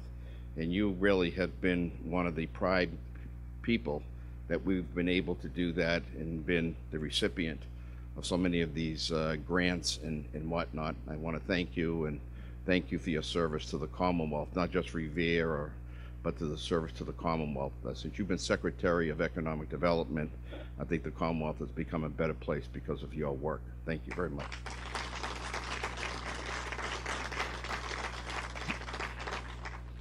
And of course, my old friend, Senator McGee. You know, Senator McGee's dad obviously was a former Speaker of the House, and he'd be so proud to see what you have accomplished in terms of your time as the Chair of Transportation. He would not be proud of the fact that you left the House for the Senate, but he would be proud of what you have brought to the Commonwealth in terms of transportation. Thank you for your help also, Senator. And Mayor Curtatone, welcome to the city as well. I've read about some of the wonderful things that are going on in Somerville, which have been highlighted in the local papers, and we look forward to stealing some of them maybe here in Revere. But in partnership with local officials, the legislature, I think, has taken an all-encompassing approach to Revere's development. We have focused our efforts in an interrelated way through housing, education, transportation, infrastructure improvements, and job creation.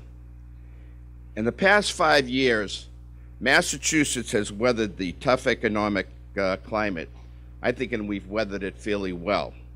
Better than most states, in fact, but we all know that challenges still persist. As many of you know, the state is currently facing a deficit. With that in mind, there has been a proposal to cut $25 million in local aid to cities and towns. While I acknowledge how challenging these decisions are and how difficult these decisions are, I also know that municipalities are the backbone of our economy. Massachusetts is poised for greatness, but can only reach new heights if our cities and towns are given the resources they need and so rightly deserve. In reaction to that proposal, which requires legislative approval, I firmly have stated that I will not support any reduction in local aid to our cities and towns.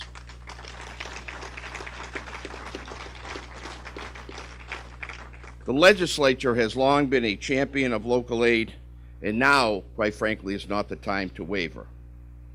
In 2013, we were able to increase these funds for the first time since fiscal year 10. This year, we made a hefty investment, increasing local aid another $25.5 million to record funding levels. As Revere bolsters its economic growth, local aid is integral to helping the city accurately plan its budget and ensure stable municipal services. As I've said many times before, Revere is a city on the move. Mayor Rizzo, Senator Petroselli, Representative Vincent, and I also want to acknowledge my former colleague, but still very good friend, Representative Reinstein. We have been all of you have been the outstanding stewards of the funds provided to Revere through our state budgets, economic development laws, and various bond bills.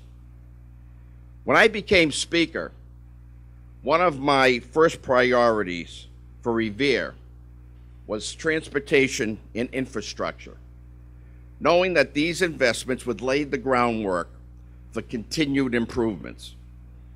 Since the opening of the Markey Bridge and the updates to Wonderland, we've seen our transportation investments pay off. In fact, this year we furthered that commitment by allocating $25 million for a commuter rail station at Wonderland Park, along with the construction of an enclosed walkway to the station.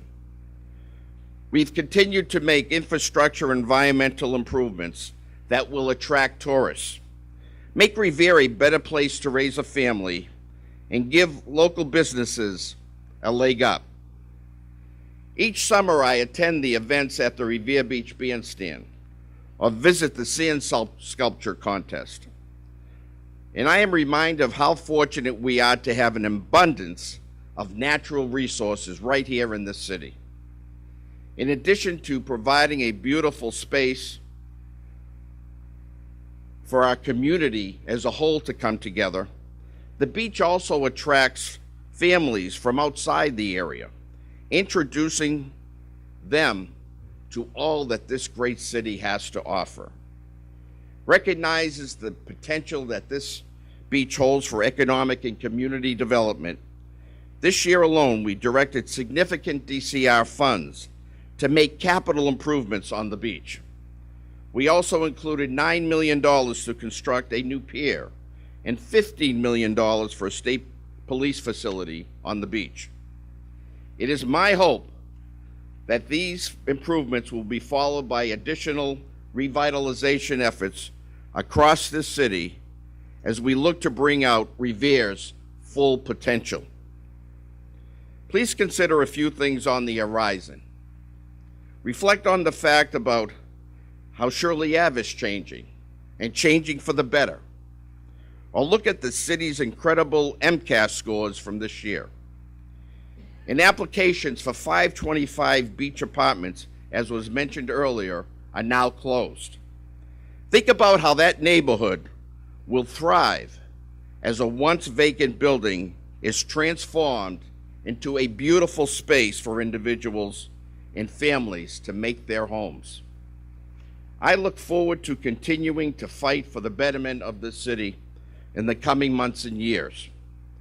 We have come so far in the past few years. I know, as do I think everyone else here does as well, that this city has infinite potential.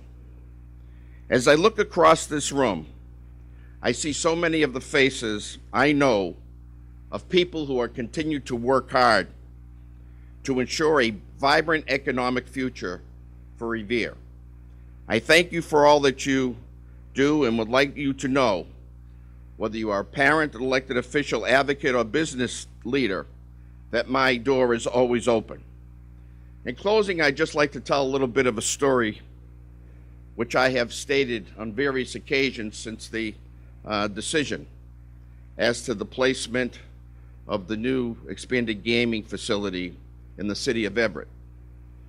Upon that decision being made, I had many people coming up to me expressing their sympathies as to the decision that was made and how badly that they felt for the city of Revere and what was going to happen in this city.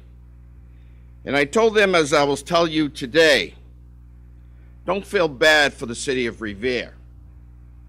The city of Revere, as I stated before, is a city on the move, or the mayor says on the rise, whichever one you choose to use, all right?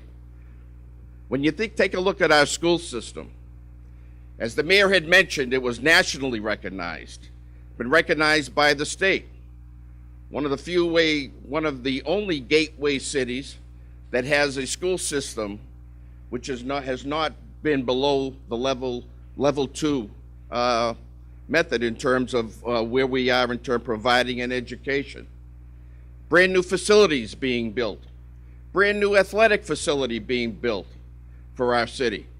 You take a look at the wonderful development, which I had heard about earlier. People coming into the city because they believe in the city. They're investing in the city. People want to come back to live in this city. That's what Revere, my friends, is all about. It's about economic development. It's about a great education. It's about a great place to raise your family. So as far as Revere goes, you know, don't feel bad for Revere. Envy Revere. Because as I would like to say, with the city of Revere, the best is yet to come. Thank you very much.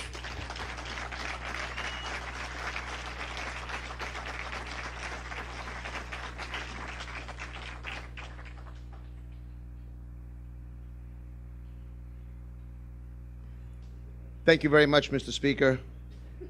And thank you, by the way, for standing up for municipalities. I know I speak certainly for my colleague, Mayor Curtatone, who I'm very grateful for him to be here today. But we're very grateful for you to stand up for the municipalities. You know, we certainly try to stretch a dollar as far as we possibly can, but we can only do that with the efforts of our friends in the legislature that give us those resources. So thank you for that, and again, thank you for all the support that you've given our city for so many years now. Our next speaker is former member of the House of Representatives, now representing the city of Revere in the state Senate. He is the chairman of the Financial Services Committee, and he's a good friend and doing a lot of great work, and certainly has a tremendously bright future, and that's my good friend Anthony Petrucelli.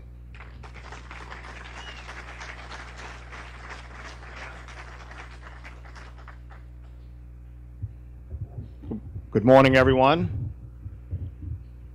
I've never had my name on a movie theater screen before. It's not quite like what Ed Markey had, but just made my day. Can't wait to tell my kids. Very briefly, I just want to applaud Mayor Rizzo and his team and Johnny Festa for following up on the event from a couple of years ago, and commend him on the work that's been done. And I think the message that has been made so loudly and clearly has not been made necessarily from my colleagues and I, but from the development community that has spoken before us. And I want to thank them all, both nonprofit and for-profit, for being here and conveying such a loud, strong message about your experiences in working with the city of Revere and the development opportunities. Because that's the message. If we're here today to tell the world that Revere is ready for business, and we're all working in partnership, as we have in years past, both my colleagues past and present, when you look at the Revere Beach development, and the legislation that had been done over a period of years to try to help that materialize. And you look at the different opportunities through legislative action that the city of Revere has aggressively taken action in pursuing, whether it be the first innovation school in the entire Commonwealth of Massachusetts in Paul Revere when we passed ed reform back in 2010, or the transit-oriented development opportunities that the city of Revere continuously pursues. They are partnerships that we embrace and are excited to work together on. And all I can say is that my door is open, as all of my colleagues had said before me. We're excited to work with the city of Revere in anything I know that I can do to try to move the ball down the field and over the goal line on all these fronts. I'm excited to be able to do that. So happy Thanksgiving, everyone, and have a wonderful day. Thank you for having me.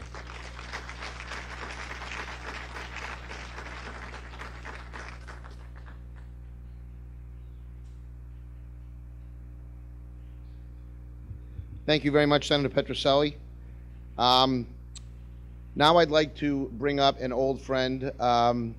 We've been working together in some ways for, well, I mean, it actually transcends my time in public office. When you were Chief of Staff to former State Representative Bill Reinstein, and then as Chief of Staff to Representative Kathy Reinstein, and now, lo and behold, you are our state representative. You're my state representative. And it really is such a great honor for me to have this opportunity after all these years to introduce you as such. You know, I don't think anybody, Mr. Speaker, you didn't have to show her around the State House when she was elected, right? So she kind of moved right. So I'd like to bring up my good friend, our new state representative, Rosalie Vincent.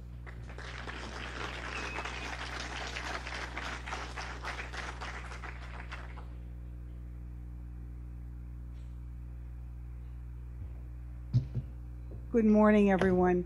Thank you so much, Mr. Mayor. We do go back a long way, as do I with Speaker DeLeo. So thank you both for actually helping me get into the new state representative mode. But the reason why I'm here is, first of all, it's an honor to be speaking here with all of you and sharing this podium with such a strong, dedicated contingent of national, state, and local leaders is very noteworthy and is truly evidence of the strong commitment to our city. And more important, to all the business leaders from across the country who are here today, I say welcome to Revere. We really want your business. We want your business because for a very long time, our city stood on the sidewalk and watch the economic prosperity parade pass it by. And as state representative and fourth generation Revere resident, I've always been frustrated because Revere has so much to offer. The physical beauty alone is hard to miss, from Brumney Marsh to our historic beach. We have views that are not typical in urban communities. And now, finally, our time has come. We are no longer standing on the sidewalk, but we are actually marching in the parade. We want your business because we have a mayor who has a vision and an aggressive development agenda. His proactive efforts have taken hold, and we can see results everywhere. From the new market basket and the flagship Harley-Davidson dealership to revitalizing our city's central business district on Broadway, Mayor Rizzo has put out Revere is open for business sign on City Hall and is inviting everyone to share in its success. We want your business in Revere because Revere is accessible literally by land, sea, and air. Located just 5 minutes from Logan International Airport in downtown Boston, our community, sometimes called the Gateway to the North Shore, is well suited and perfectly situated to meet the needs of business leaders and their employees. We have 3 T-stops on the Blue Line and many bus routes, so getting to and from work is an easy task.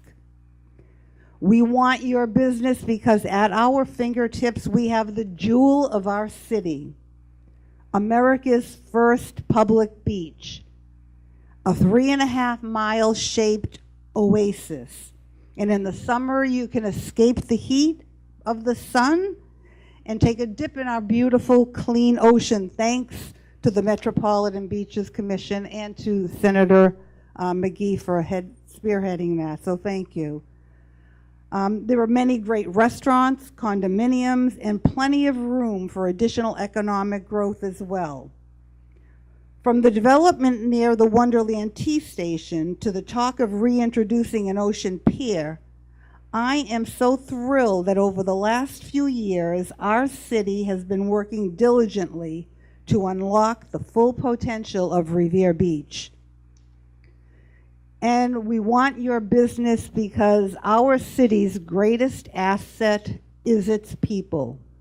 Revere is a diverse and welcoming community filled with proud, hardworking, and passionate people who truly care for the well-being of their neighbors and their neighborhoods. I truly love the fact that our families, our volunteer community groups, and our local government work in tandem every day to make a positive difference. Our schools have all achieved levels 1 and 2 status.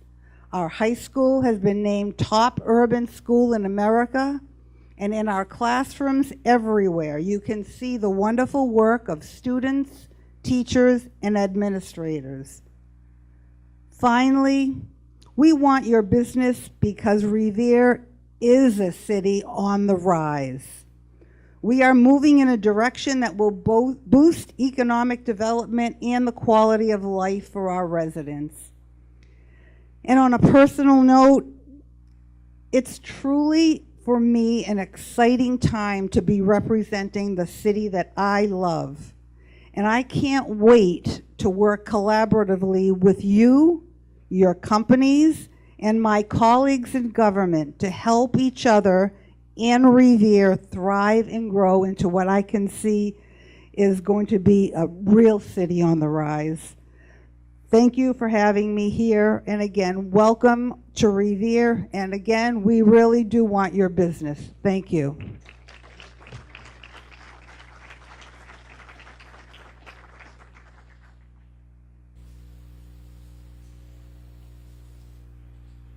Thank you very much, Representative Vincent.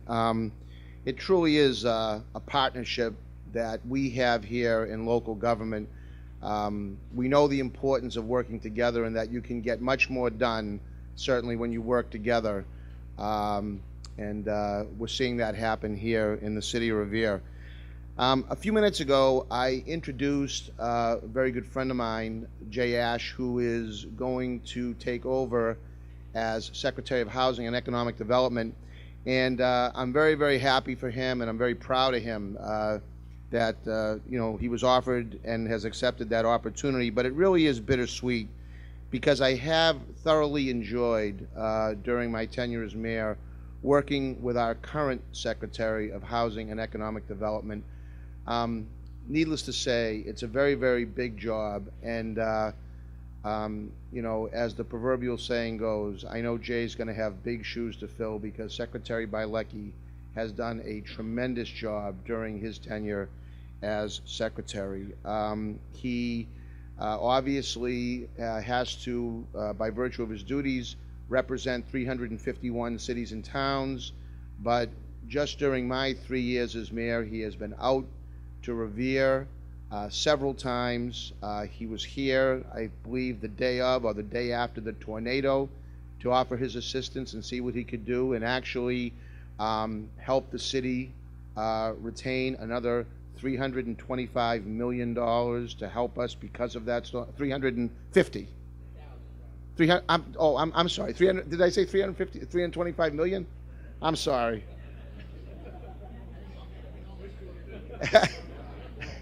Is that out of the question? He did. I guess that's called a Freudian slip. But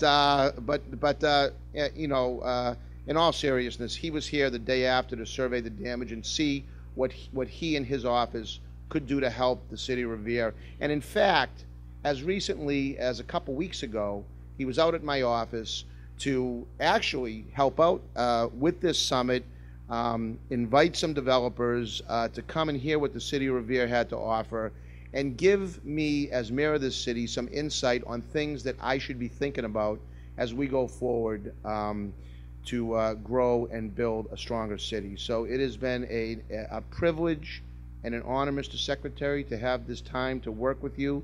I know regardless what the future holds, it is going to be very bright because you have all the tools needed to make an impact wherever you go. So it is with great pleasure that I introduce to you our Secretary of Housing and Economic Development, Greg Bielecki.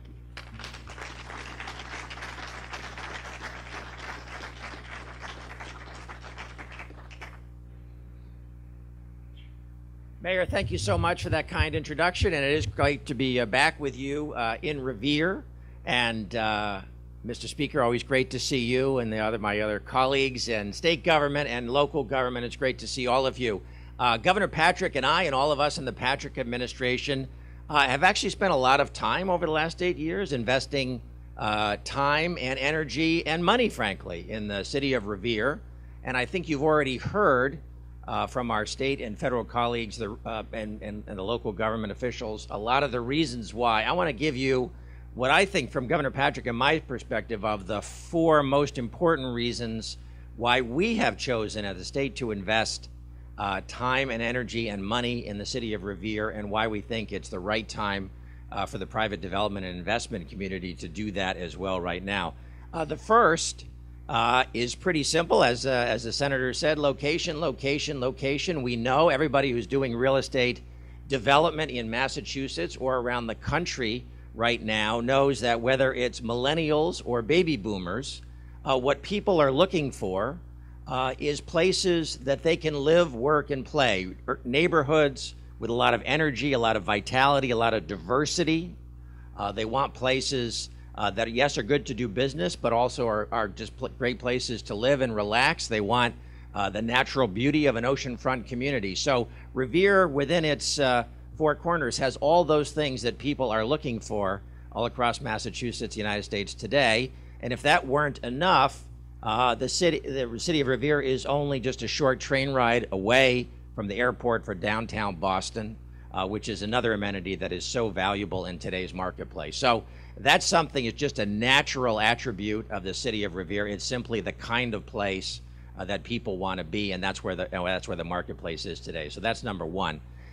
Number 2 is that Revere is not standing alone in that regard. And as the mayor knows, and as the speaker knows, we have spent a lot of time over the last couple years really talking up all these communities immediately north of Boston. We've called them the Metro North region.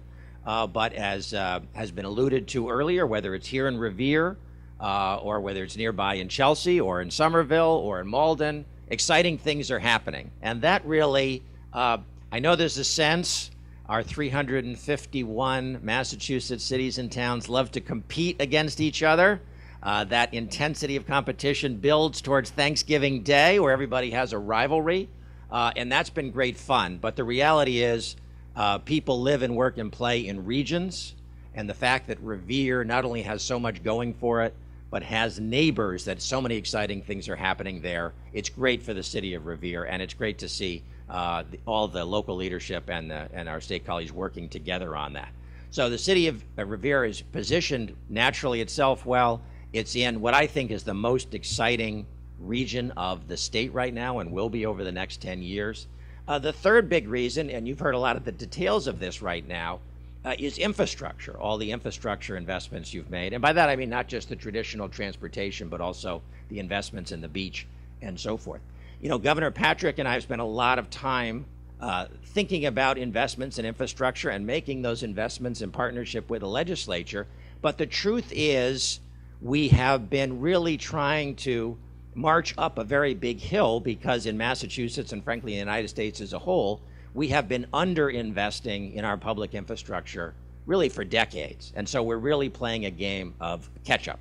And we're trying to do that all across the state. One of the ways in which we're trying to be a little strategic about where and how we catch up is, frankly, we are following, in many cases, the development community. So what you see around the state, this has been our strategy at least, is where the private sector is expressing an interest in making a major investment. And then we run over and try to catch up and say, well, what can we do to keep up with that? And I think, Mayor, that's the example of what happened in Somerville. You really had a very thoughtful developer with a big vision of how to create a new neighborhood in Somerville. And frankly, we were trying to catch up with the roadway infrastructure and a new T-stop. What can we do to match the investment that you're going to make? So I think what's exciting about Revere right now, you heard all those investments. This is honestly, one of the very few communities in Massachusetts where we've gotten ahead of the curve. And we have made investment. We're not just catching up with development in Revere. We've actually made the investments that have set the stage so now the private development can come in. And I wish there were more places like this in Massachusetts. We've been working on it. But this is truly a place where private development wants to come in. They don't have to worry about, are the public infrastructure investments going to keep up with what they would like to do. A lot of that work, there's sure more to come, but an awful lot of work has happened here. And for a private developer investor looking to build in Revere, there's room to grow, and you don't have to worry about whether we're going to be able to keep up. You can see that we've created the space there's plenty of room for all kinds of different development here without worrying about whether there's going to be a corresponding public infrastructure investment. So I think that's a very unusual opportunity in Massachusetts or anywhere in the country to see that kind of foresight. And you saw it's really federal, state, local leadership together did that. So I think that's terrific. And finally, the fourth reason is you just have great local government under the leadership of Mayor Dan Rizzo. I think all of my federal and state colleagues who have spoken about the ways we've been able to invest and support Revere, I think they would, although we're proud of all those accomplishments, I think they would all agree with me that that is not enough to create the environment that's attractive for business. You really have to have great local government that is trying to be business friendly, that understands the way its zone planning and zoning and permitting and regulatory decisions either make this a great place to business or don't. And without that, the fact that we've made all these investments isn't going to be enough. So that's the partnership that we've worked to establish between local communities is we'll try to help out of the infrastructure, but we need you on permitting and regulation to do the right thing. And you've got a mayor who's been focused on doing that. He's got a great background, small business owner, former head of a chamber of commerce, built a team that understand, as we say, who gets it about what the private sector needs to create this conditions where this is a great place for businesses to grow and for people to invest. So Mayor, congratulations for that. But those are four reasons why we have spent a lot of time and energy thinking about how to invest in Revere, and we encourage all of you in the private sector to think about it very well. Thanks.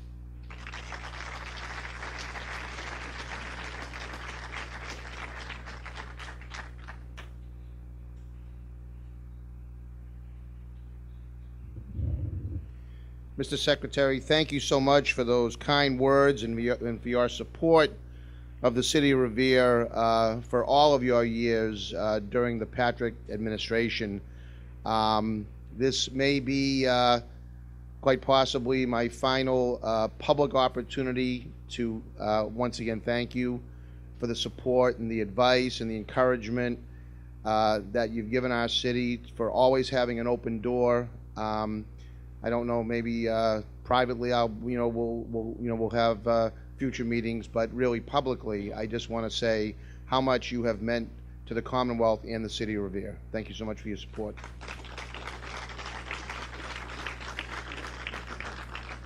And the Secretary had alluded to how cities and towns can be competitive. And, clearly, we all want to grow our cities. So, we're always out there looking for development dollars and looking for investment and development that makes sense for our own respective communities. But that doesn't mean that we as local leaders don't collaborate and understand what regional impacts and regional development has on the overall economy. And I have been very, very fortunate. I met Mayor Curtatone from the city of Somerville back when I first became a city councilor. We were both attending a class at the Harvard Kennedy School of Government, and I think at that time he was a city councilor, and shortly thereafter went on to become mayor, and has just done a tremendous job. As a relatively new mayor, I'm almost 3 years now as mayor. I understand that I don't have a monopoly on ideas, and so to be part of different organizations, whether it be the Mass Mayors Association, the Metro Mayors Association, the Mass Municipal Association, we can always get good ideas from each other, and there's probably nobody better than I can think of as a municipal leader that has done such great things in his community and has had such great vision than Mayor Curtatone. I have had a chance to get to know him, as I say, over the last few years. I had the opportunity to go visit with him. He gave me a terrific tour of Assembly Row. When you think of Assembly Row and what he has been able to do there, it's a similar size site, I believe, is let's say Suffolk Downs, right? 160 acres. He has created a plan and a vision that is going to be the site that will employ 20,000 people and draw $18 million annually and obviously grow in property taxes. So it really has taken that old, and I know we're all familiar with Assembly Square.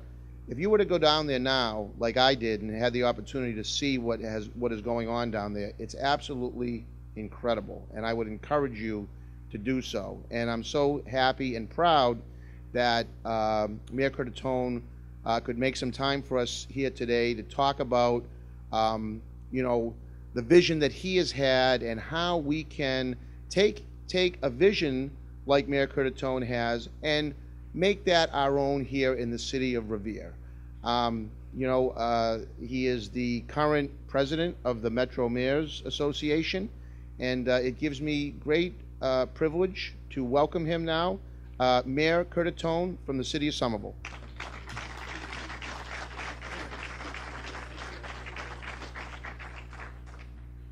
Well, good morning. Oh, come on, we're in Revere. Well, good morning. I got to tell you, as I was sitting here, I have a lot of fond memories of this city, and I don't think I've shared this all with the mayor. So this is Revere Beach is the first beach my family went to. My mother and father tell me when they immigrated to this country. Familiar. We have a lot of old pictures. In fact, my wife and our 4 boys spend at least 3 days a week in the summer at Revere Beach. What a fascinating jewel that is. Really an incredible asset for the region. And I spent a lot of time here in my youth. I was the last drum major of the 27 Lancers on Broadway. Revere. You know how many Revere Day parades I marched in? Sure. A lot of time, a lot of friends, and a lot of memories here. And I do want to thank our colleagues in state government, your delegation, which is fantastic. Senator McGee, you know, I work together on transportation. I know we have a lot more to do. Mr. Secretary, all the great work yourself and Governor Patrick have done for cities and towns, really getting it.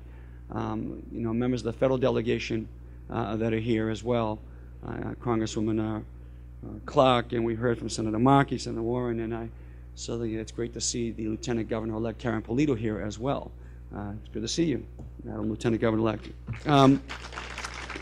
I do want to thank Speaker DeLeo and the legislature for a strong stance on protecting local aid.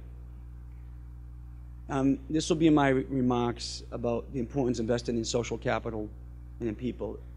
Cities and towns in this Commonwealth are the fuel that supply the economic engine for the Commonwealth. And if we can't deliver those core services, you've heard about the great educational advancements in the city of Revere. If we can't sustain that, we all suffer as a Commonwealth. I want to thank the Speaker and the legislature. I want to thank the legislature for the work you've done on the transportation finance reform along with the governor. We went from 0 to $500 million. We still have a ways to go, but that's from nothing to $500 million. And it allows us to become more competitive in the 21st century global economy. So, as I go through my remarks, let's just get a few myths out of the way. Don't get in your mind, well, we can't do that. That's Somerville. I'm going to laugh and say, are you kidding me? Do you remember what we were? Seriously, do you remember what Somerville was? The reputation that we had? I know, I see Tony Peroni in the back room. You know what we were. You grew up there. But I tell you what I envy about Revere. And I do envy Revere. And I called Dan Rizzo, Mayor Rizzo, so the casino vote didn't go through. And I've been a staunch opponent of gambling, but here's why I called Mayor Rizzo, and I want to give him credit. I said, so that important project you worked on didn't happen. The sky's the limit right now. He was already on it. He says, hey, I'll move past it. I'm thinking about the future. We can't stand still. And that's important because Revere is so much like my city. My city is so much like you. A diverse, creative, innovative population, great geographic strength. Think of this metro region, which is so compact. And what I like is that finally people are starting to realize that Greater Boston doesn't stop at the gas tanks on the Southeast Expressway or at North Station. We're part of one incredible region. And the region includes over 4 million people. And we need to think of how is that region going to grow? How, and this is my perspective as chair of the Metropolitan Mayors Coalition, working with Mayor Rizzo and Jay Ash and others, what are the transportation investments we're going to make to be competitive as a Commonwealth? How are we going to meet the housing need of 435,000 units of housing from market, submarket, rental, workforce? How are we going to do that as a region and grow together? And Revere, I don't have to tell you this. If you're thinking about investing in Revere, you're smart. you have the natural assets and envy. We're excited in Somerville that we had a stretch of river called the Mystic River. You have the nation's first public beach and oceanfront, which is a jewel. You're close to downtown Boston. You have transportation infrastructure. You have land, you control an incredible innovative population, and you have strong leadership. So just a couple of months ago, I was with the Secretary and Senator McGee and others and the Governor, and we opened the new T-station at Assembly Square, which is the first one in this Commonwealth in almost 30 years. I mean, that should give great debate to why that isn't happening more. The capstone, which leveraged more than $1.5 billion of private investment at Assembly Square. And that project could not have happened without the help of many individuals at the state, local, and federal level, including organizations and institutions. It happens because of a strong partnership between local, state government, and federal government, and private investors. But it really happens, and this is really important, because infrastructure, just building infrastructure alone, as critical it is, isn't going to do it. It really happens. And the economic development is really happening in Somerville because of the vision and determination of the people who live there. The people who live there. Before shovel even hits the ground, or even hit the ground there, before a plan is filed, we really need to ask ourselves as communities, who are we now? Who do we want to be when we grow up? What are the values we want to leverage in that development? We want the investments in Revere and in Somerville. We want you to make millions. We want you to contribute to our community values as you're doing so. Who do we want to be? In Somerville, we want to be a vibrant, diverse, regional employment center that is walkable, bikeable, and transit accessible. We want to envision that future. We said this more than a decade ago. We're going to envision that future. We're going to plan that future, and we're going to build that future, and it's happening, and it's going to happen here. Our community, for example, in Assembly Square had dug in its heel on a particular vision. What's interesting in Somerville is we don't have people against development. They wanted more. Now, we're only 4.1 square miles, about 80,000 people, so we have to be smart about it. They wanted density done in the right way, embracing and leverage the tenets of smart growth and transitory development.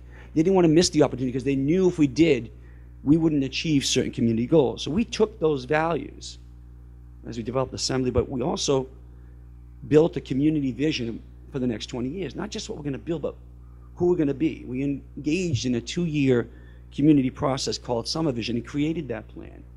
Every development partner, every state agency, if you want to know something about Somerville, our DNA, how to break it down, you look at that plan. It speaks to those values. And it sets very specific goals for our community, led by one oriented value, guided by one overarching purpose of making ourselves an exceptional place to live, work, play, and raise a family. And certainly creating a locally based sustainable economy is consistent with that value. So everything we do, every decision is based on a community consensus laid out in this plan, everything. So it identifies areas we want to transform their full potential, like Assembly Square. And if you go through even the Sullivan Square area down to the Inner Belt and Brick Bottom, where there's another almost 200 underutilized or undeveloped acres, which actually pierces into the North Point development with another 5.3 acres, down into Union Square and Boynton Yards. It talks about areas to enhance with the oncoming Green Line. What will happen around those stations? Who will work there? What will the jobs be like? What type of housing? And areas to conserve in our existing residential neighborhoods. But again, it's not just enough to erect the buildings. You have to match the character and the principles of the values and the people who live in our city. So Assembly Square is a brand new neighborhood in the Mystic River, but it's really so Somerville at the end of the day, and it's on the shores of the Mystic. But in Union Square, it already has its own identity and character that we love, we want to preserve, and it's really exciting for investors who want to come in with the oncoming Green Line extension, which, thank you, Mr. Secretary, the legislature, and the governor. But economic development for us and what we learned, and when the speaker said we hope to steal something new, steal it all. Steal our ideas, steal our mistakes, steal our experience, because we have to learn from one another. We have certainly learned from that experience over the last half century. So maybe you could identify with this. In mid-century, I love these pictures on the walls, by the way. It reminds me so much of what the pictures of Somerville used to be. In mid-century in Somerville, we had just short of 20 rail and trolley stops. 20 rail and trolley stops. And we're closer to downtown Boston than most of Boston. And So the policy decisions then were, let's bring in I-93 and all the highways like they did around Revere, which really doesn't penetrate a lot of economic development areas. We cut ourselves off from one another. We created social and health impacts in our city. We impeded our economic success. And, you know, we really had no plan for the future. We didn't plan for it. So what happened is a result of what we did. You know, the inevitable of tomorrow is based on our actions today. And so over the last 10 years, we said we're going to change that narrative, much like you're doing here today. We're going to change that narrative, and we're going to tell you why it's a smart place to invest, but a great place to live, work, play, raise your family, send your kids to the schools here, and what that means. So it means playing the long game, not selling short. You know, with prudent and patient investments that the Commonwealth is already making here, because the governor and the secretary and the legislature have seen the promise in that. We've benefited from that as well, with investments in the Orange Line station, the Green Line, the I-cubed investments, which the legislature put forth, which Assembly would not happen without. Just an example, in Assembly Square, we've invested between the city in DIF funds, the state in I-cubed and other funds, and the federal government, about $133 million in public money. Now, the return on that 146 acres, and this is just for the first 70 acres, $1.5 billion initial investment on just under 70 acres, a net 20,000 new jobs, a net almost $18 million in property tax revenues, and hundreds of millions of dollars to the Massachusetts economy. And is that a smart investment? I'd say it is. I'd say it is. But if we just built the infrastructure and we didn't set out the plan of who we want to be, I mean, there are plenty of examples of you can open up a transit station, nothing happens around it. We envisioned, we planned for that future, and we said we're going to build that future. 8 years ago, the commercial share of Somerville's total tax levy was only 24%. So think about that. Much like Revere, I'm sure, heavy on the residential side, floating the tax pie, and little on the commercial. In Cambridge, I used to tell Bob Healy, I'll take 1 year of your, of your tax cap or your free cash, and I'll be happy for a long time. Cambridge is almost the opposite. Almost the opposite. A lot of it, I mean, just look at the commercial tax base there. Today in Somerville, it's 29% in 8 years. That's big. It's 29%. It continues to grow. That takes time. So the pressure on municipalities always is, I got to take this now because I need it now. Well, we all need it now. But the payoff with long-term ideas, visioning, and planning, investing in that, the Commonwealth did that. In the greatest, the deepest abyss of this Great Recession, the governor, the secretary invested in planning, in infrastructure, and in innovation. They knew it'd take time, but it was smart, prudent planning. It's going to pay off even more. You'll be gone for years, Mr. Secretary, and the governor. Probably nobody will give you credit, but I'll say thank you. So we need to play the long game as municipalities, as a region. Make the investments in infrastructure. Build on that community consensus and vision. And Revere knows what it wants to be. It doesn't need Somerville or anybody else to tell you what he wants to be. But that's what you have to lay out, is that narrative. You have to tell the investment community, this is what we want to do. Don't fall into this trap. What's going to happen organically? No, it really doesn't happen organically. Well, the market will determine. The market's going to play to its profit motive based on what the plan you lay out. Use that profit motive for Revere's advantage based on the community and social values you want to unlock. Part of the infrastructure that is critical is public transit. You know, and I envy Revere because you got those lines in place. You've got land in and around those lines. Not only about your dirt, most of Somerville's dirty dirt. It needs remediation. So you're in a more advantageous position than we were, I find, in that planning process. Again, but while the T station or transit stop generates interest, it does not guarantee the vibrant neighborhood that will appear around it. That public planning effort, that investment and vision has to come to work, starting with the community values, if it's going to be successful. So while that won't happen overnight, and I'm going to tell you right now, Assembly Square, I've been mayor now 11 years. We've been talking about it every day for 11 years, and 7 years before that, the payoff's bigger than if we took what came down the road before. Much bigger over time. But you just can't take a wait-and-see approach of what's going to happen and to react parcel by parcel. Davis Square. You all know Davis Square. Well, what's funny about Davis Square is people say, well, Davis Square is this model of smart growth development. No, it's not. It is by accident. It is by accident. So let me give you a comparison. Davis Square, the T station opened up in 1984. And for those of you who grew up and have been around Somerville before that, a lot of it was boarded up. There's no arguing the impact of transit investment in Davis Square. It's been huge. But when we created the zoning around Davis Square, Back then, unlike today, the community was divided. Well, half the city wanted it, half of it didn't, and who's coming off the T station. So they set up a set of zoning rules, which at the time might have looked innovative, but of not to allow things to happen. We took that same zoning that was in existence in Union Square and threw it out and said, no, we need the leverage. We need to create regulation that unlocks our community values but attracts the market investment we want to have. Davis Square is doing very well today. We're very happy, but now we're starting to see where that zoning is coming to haunt us. We can't do second and upper story investment for office and so forth because everything needs a parking variance there. And we have to understand, and the Secretary alluded to this, the world, folks, is changing. We are in the midst of the greatest demographic shift in this country's history. In this country, and this is since mid-century, baby boomers, millennials, and the young hipsters, or whatever you want to call them, they want to live in Revere. They want to live in Somerville and Cambridge and Chelsea in the core, connected by good transit and walkable, bikeable lifestyle communities to amenities like the ocean front. And we didn't get that in '84, so we set up a zoning where in Davis Square, every 100 square feet of commercial space needs a parking spot. That envisions a different type of Somerville. People are buying fewer cars.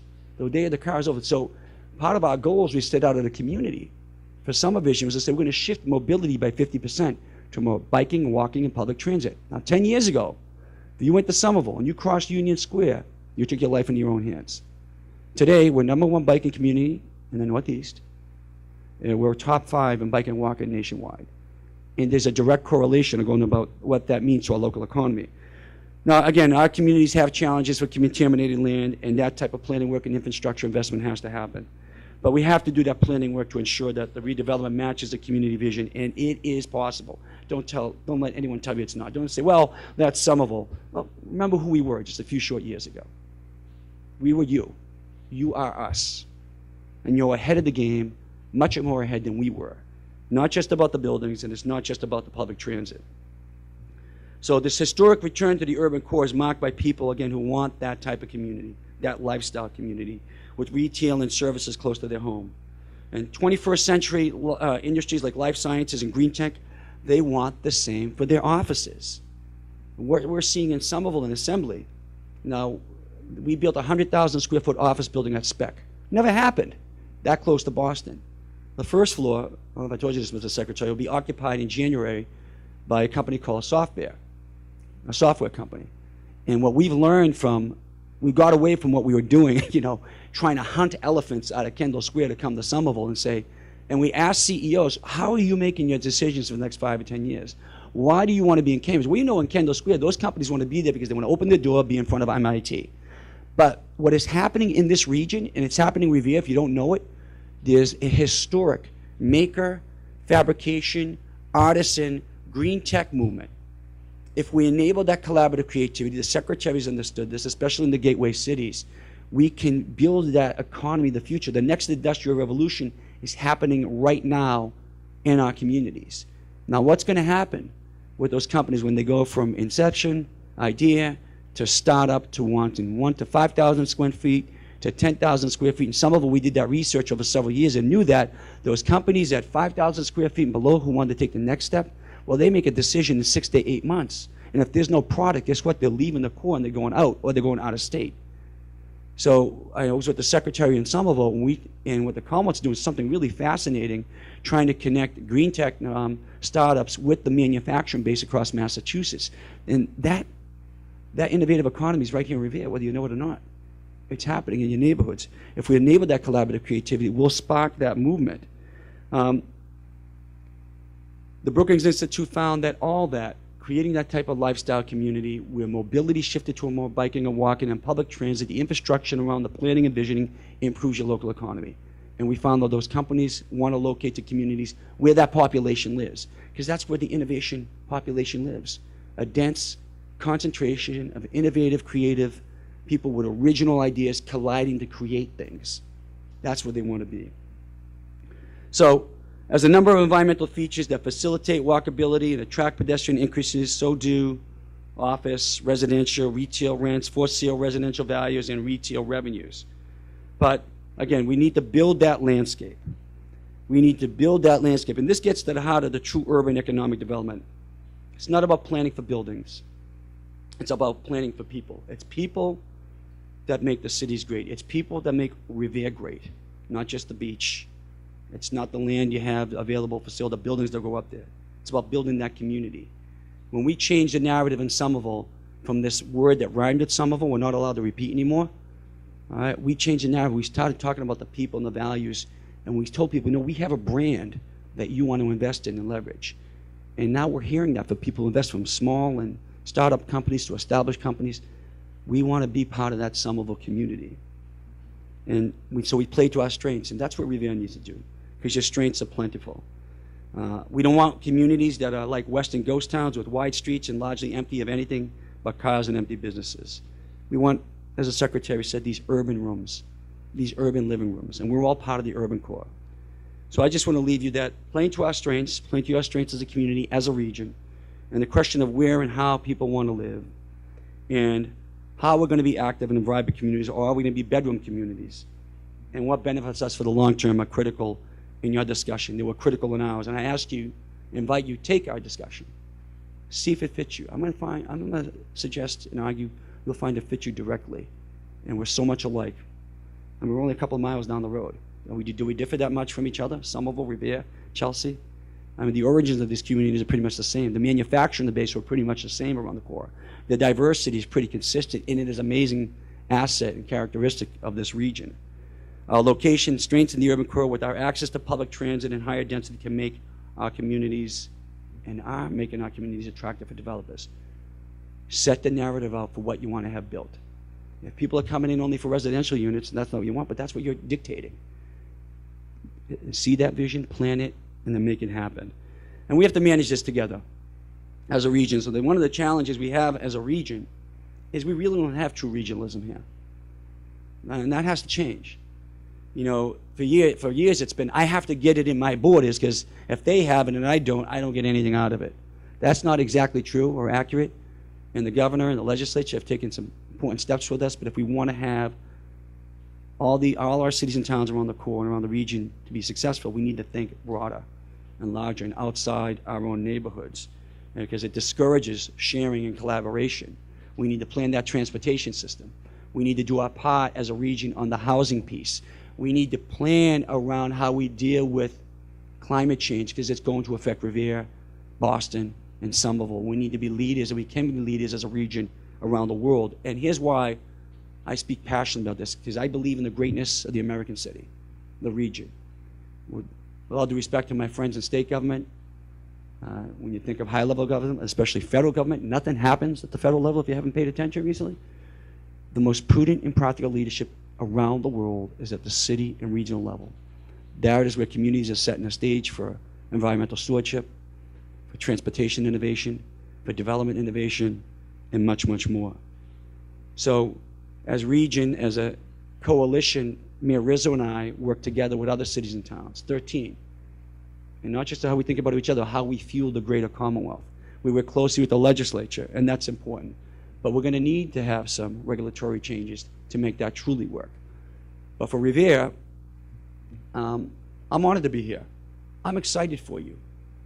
So something you really thought didn't happen, that happens to all of us. It happens for a reason, but set that narrative. Make that future happen. You're in a much better position than most cities and towns around the region. You have assets that we can only dream of. As the Secretary said, we had an idea on Assembly and other years. We had a dream. We planned for it. But we had to come to you and say, we need to make this happen together. We had to make that investment. A lot of the technical pieces are in place. Now you need to build upon your strengths, which is your community, your people, your history, your culture, and your values. I have no doubt that's going to happen. From Somerville, you'll have people cheering you on. I look forward to working, and again, the other key piece is you have great leadership thinking about this. I was so impressed when I called Dan Rizzo the day after, figuring he's going to be down. Like, hey, I'm already thinking about what we're doing tomorrow, how we're going to plan that future. And if you have any doubt, if anybody, I know Revere doesn't have doubt the perseverance and tenacity of this community, your response on the recent tragedy with the tornado and that crisis is testimony of your community's characteristic and perseverance. I thank you for having me here today. I look forward to being a partner in your future. Thank you. for being with us here this morning and for your leadership, not only in the Metro Mayor's Coalition, but in the city of Somerville, because as you alluded to, you know, we are a region, and you know, good things that happen in Somerville actually have impacts on surrounding cities and towns like Revere. So we cheer each other on, and you have been a great steward and caretaker over the city of Somerville during your tenure as mayor. You've done some tremendous things, and it really has been a great learning experience for me to work with such seasoned professionals like yourself and City Manager Jay Ash, and I think Town Manager Jim McKenna's here somewhere, or at least he was. But we all work together to make our region and our respective municipalities better and stronger, and so I thank you for that, Mayor. Thank you so much. So I'd like to bring up now, you know, while it has been a tremendous honor and experience to work with the Patrick administration, Governor Patrick, Secretary Bielecki, and the rest of his team during these last several years, we're excited about the opportunities that exist to work with a new Baker administration. And Governor-elect Baker could not be with us here today. He is taking, I believe, a well-deserved vacation with his family, but his right hand, Lieutenant Governor Karen Polito, has made the time and effort to get here to talk to us about the Baker administration's philosophy on development, on supporting local communities, and what we can expect here in the city of Revere and across the state of Massachusetts from a Baker-Polito administration. So it gives me great honor to introduce Lieutenant Governor-elect Karen Polito.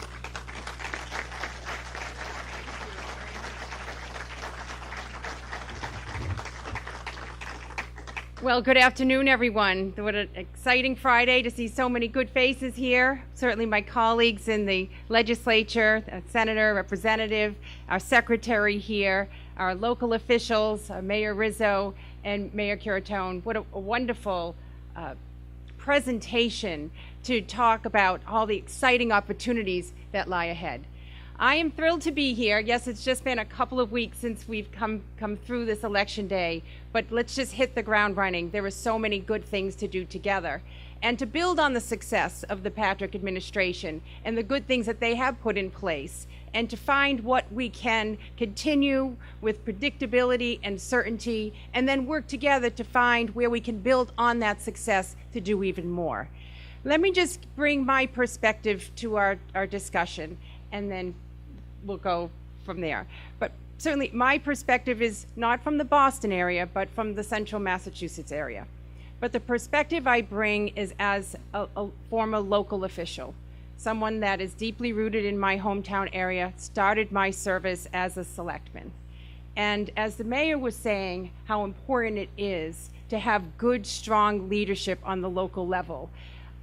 A community with leaders that have a vision and a plan and that are ready when those opportunities come to them to be able to take action. And I remember in my days as a selectman, the things that we always wanted to see was certainly a good partner in our state government, so that if there was something that we needed, we could have a seat at the table, be able to talk about the issue, and know that we could rely upon them to be there as a partner. We need to absolutely make sure that that continues. We also need to make sure that our communities are affordable, and we need to watch our property tax rates, and so that we are competitive. When you think about Mayor Curatone and getting his commercial tax base up to 29%, that took vision, it took a plan, and it certainly makes it more affordable for the residential taxpayers who are footing a large part of the bill. For Revere, what a huge opportunity you have right now with repurposing the tracks for a new and a different use that maybe you don't know today, but that certainly will be there for you as you plan and discover what is going to be best in that location. And if we can help you tick up that percentage from 15 or 16% of commercial industrial taxpayers. Just think if we can get that, double that within the time period that you want, how powerful that will be for Revere. And as a community, you want predictability. You want to know that when the state government says that this is your local aid, this is your school aid, this is your Chapter 90 money, it's coming your way. And you will definitely see in our administration that strong partnership and that promise being fulfilled. Also, the unfunded mandates. Many of those come to our cities and towns, and they are not pleasant gifts. These are budget busters in many ways. They make it difficult for the city officials to balance their budgets, and it takes away from some of the core services you need to deliver to be a vibrant community. Having said that, I also want to bring my perspective as a business owner. I'm a third-generation real estate and construction business owner. It was started by my great-grandfather when he came to this country from Sicily. And he came here with the idea that he could just work hard and earn his way and use his hands. That's all he had, a real strong heart and a work ethic. And he built concrete blocks. And he built a lot of them. And he started to save some money. And he was able to buy a piece of equipment, and eventually this business grew into a construction business, an underground utility business, and now a vertical building business that I help run for my family. But as a business owner, and you look at the DeGangi family, who's from Revere and has this beautiful waterfront project they are so proud of, take great pride in what they are accomplishing for their hometown area. That's what business people want. They want opportunity to succeed. They want to be proud of what they invest in and what they do for a community. And as a business owner, I always wanted, a level playing field, a fair opportunity to compete. And I always wanted, a government that wasn't going to, again, put those surprises in front of me. That's when it comes to the discussion about regulation, taxes, cost of doing business that make it difficult to grow jobs and to invest, like the DeGangi family and other private investors, those decisions that they are making.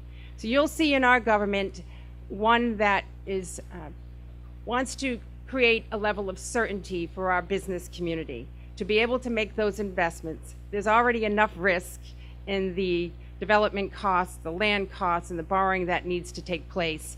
But you don't need a government that's going to put further roadblocks and unpredictability in your future. So when it comes to regulation, when it comes to time and obtaining the permits you need to succeed, we'll be very efficient and work to streamline that process. Time is money. And we need to make sure that community leaders like Mayor Rizzo, when he's got a private developer that wants to come here and do something on the tract land that you have, that you know that you have a government in the state that will work with you in a timely fashion to not lose an opportunity, but to make that opportunity become reality.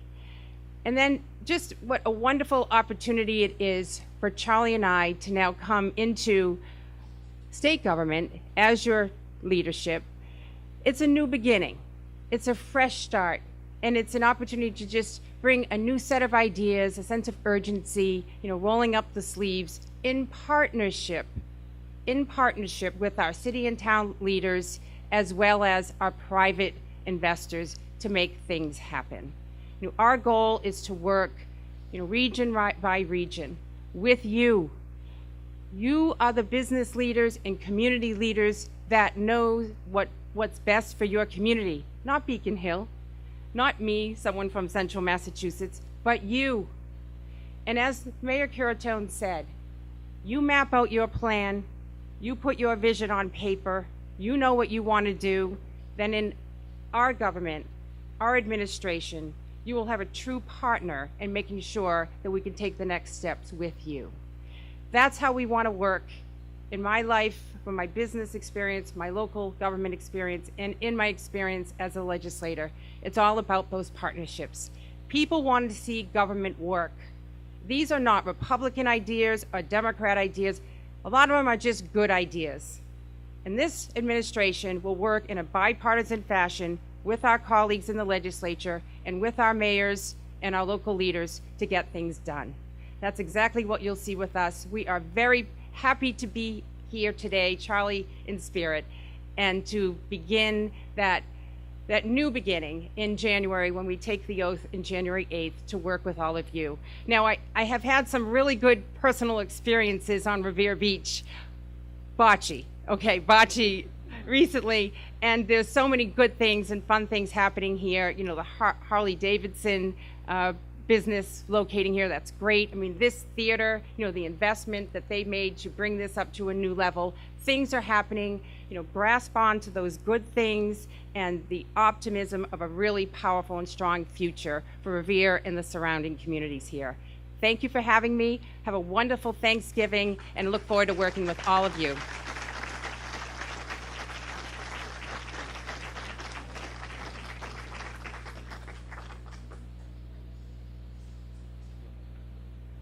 What we're going to do, if I can have your attention, because of some time constraints, we're going to continue with the program that we have for you. The next part of our agenda is the segment called Get On Board. And before, if I can have your attention, please. Before we show you a brief video of the many development opportunities that we do have in the city of Revere, it is an honor and a privilege for me to introduce someone who has done so much for the city of Revere and that owns two magnificent sites in the city of Revere to come up and say a couple of words. He's the chairman and CEO of Coastal Development and principal owner of Suffolk Downs, and a very good friend. I'm honored to introduce him, Mr. Richard Fields.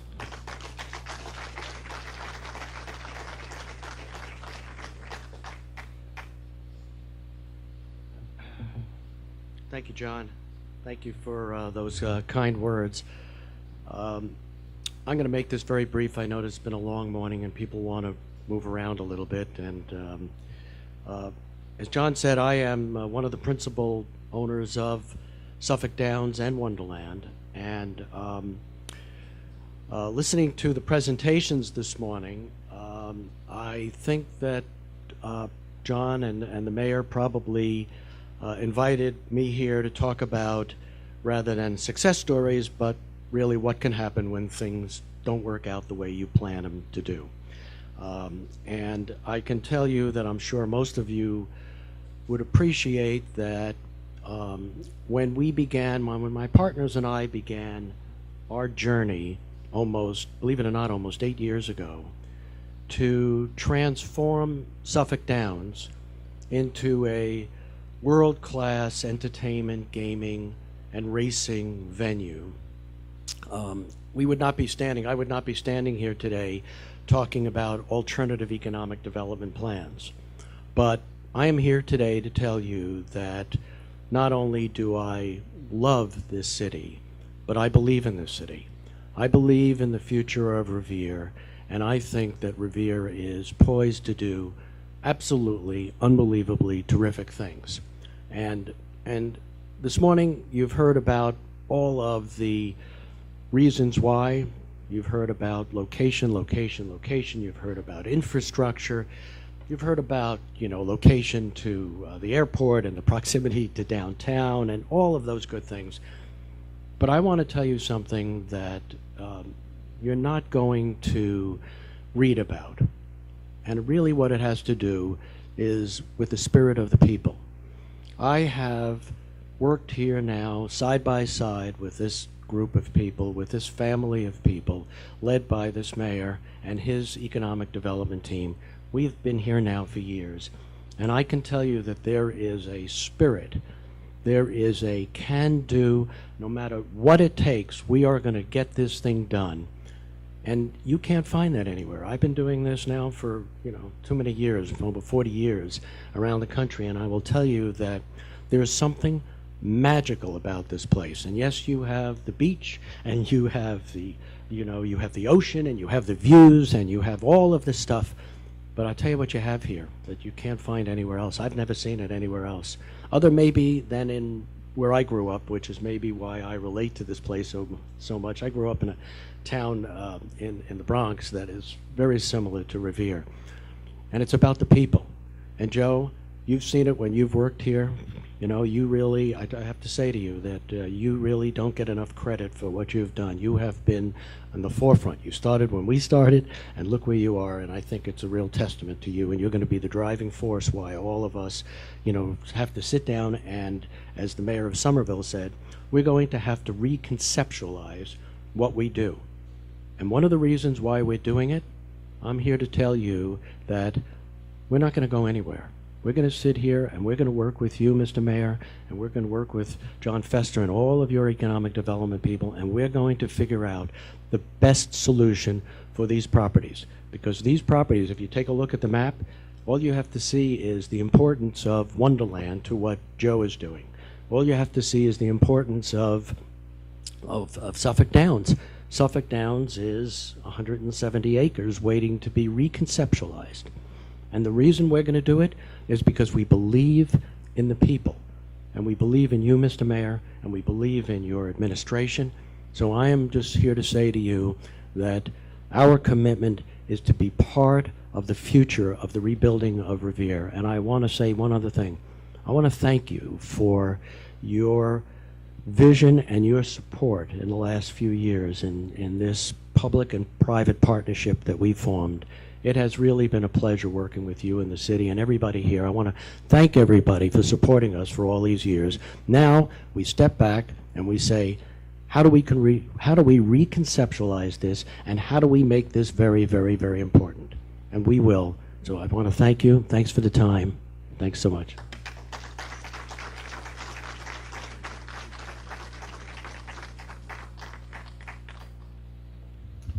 Thank you, Richard. Now we have for you a video to explain the many exciting development opportunities that we have in the city of Revere, and to give you specific details of parcels of land and structures that are prime for upscale developments, and what our goals, incentives, and objectives are for the next 5 years. Please watch this video.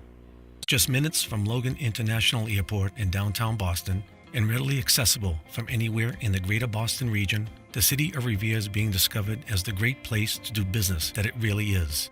This is a well-situated community whose time has come. The build-out of the Waterfront Square transit-oriented development at Revere Beach, proposed mixed-use commuter rail service development at Wonderland Park, and a major Route 1 improvement project we hope is coming soon, will all contribute greatly to transformative change in this historic coastal community.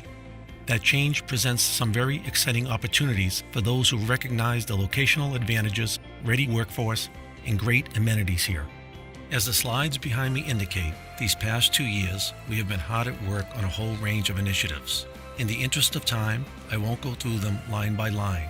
Suffice to say, we have been very busy upgrading the infrastructure and public facilities that support economic development, and applying new tools and launching comprehensive planning for targeted districts. We have gotten local businesses online, and we established an economic development website. The efforts are bearing fruit with more than $96 million in new investment now in progress, and another $73 million plus coming to Revere early in 2015. We now invite you to see exactly what's in store for Revere in the very near future, and to think about how your business can play a significant role in our success story. The Airport Corridor, or Route 1A, is the gateway to and from the entire Northeast Massachusetts region. It is close to both downtown Boston and Logan International Airport. The airport corridor's potential remains largely unrealized, especially with its nearly 200 acres occupied by oil storage tanks and other uses from an era past. Recognizing its potential, the city has rezoned this corridor as a technology enterprise district. The TED encourages biotechnology and research facility uses, as well as airport-oriented hospitality. The Hampton Inn and Suites had the foresight to locate here and enjoys consistently high year-round occupancy rates, as do all of Revere's 5 hotel properties. Suffolk Downs occupies 160 acres right on the Boston-Revere city line, literally at the doorstep of Logan Airport alongside the Route 1A airport corridor. Opened in the 1930s, Suffolk is unfortunately now closing its doors as a thoroughbred racing facility in the aftermath of Massachusetts Gaming Commission's decision not to award the Greater Boston region's sole casino license to Mohegan Sun. Nevertheless, the City of Revere is committed to working closely with its owners, with the City of Boston, and with the Commonwealth to master plan this site, leading to development of the highest and best uses possible. Well situated alongside highway and mass transit connections, Suffolk Downs is a logical place for a number of desirable uses. In the context of future development at Suffolk Downs, the city is encouraging hotel development at the former Shaw's supermarket site just outside the Route 145 entrance to Suffolk Downs. We expect other smaller nearby sites will be found to have good development potential here, alongside Suffolk Downs and the airport corridor. Just a short distance east on Route 16 is the gateway to our magnificent and historic Revere Beach Reservation. This nearly 3-mile-long strand is experiencing a rebirth and a resurgence of development interest. Over the course of the past 25 or so years, many millions of dollars in federal and state investments have resulted in the resanding of the beach, the restoration of the 115-year-old pavilions, and the creation of a pedestrian boardwalk on the northern third of the beach that used to be the sole domain of the automobile. It is a remarkable change. Beginning at Elliott Circle on the southern entrance to Revere Beach, several significant, underutilized, privately owned parcels are suited for redevelopment, taking advantage of the city's standing zoning envelope, which allows mixed residential, commercial uses with building heights of up to 12 stories. Among these are 90 Ocean Avenue, 54 Revere Beach Boulevard, and 60 Revere Beach Boulevard. The city's Department of Planning and Community Development will soon propose to the City Council that it create a creative district zone here. This district would encourage and facilitate the development of new projects and the redevelopment of existing structures for uses such as artists' live and workspace and small entrepreneurial ventures. The centerpiece of Revere's oceanfront development strategy is the Wonderland transit-oriented development. Here, some $80 million in public investment in major infrastructure improvements have now been completed. These are intended to support carefully integrated private developments. Principal TOD components are Waterfront Square. As you saw earlier, 1.3 million square foot mixed-use development on approximately 9 acres of oceanfront land is underway. Designated developer Eurovest has secured MEPA approval for integrated hotel, office, and associated retail uses here in conjunction with some 900 residential units. The 194-unit Vanguard will begin to be placed in service in mid-2015, and the 230 residential unit project at 660 Ocean Avenue will soon get underway. Eurovest is currently working to advance plans for a hotel and other commercial development astride the new pedestrian plaza to the east of Wonderland Station. The new state-of-the-art and very successful 1,488-space MBTA garage and intermodal transit facility, which has been in service for some 2 years now. The public plaza and pedestrian bridge linking the intermodal transit facility with the beach reservation through the heart of the coming private development is complete.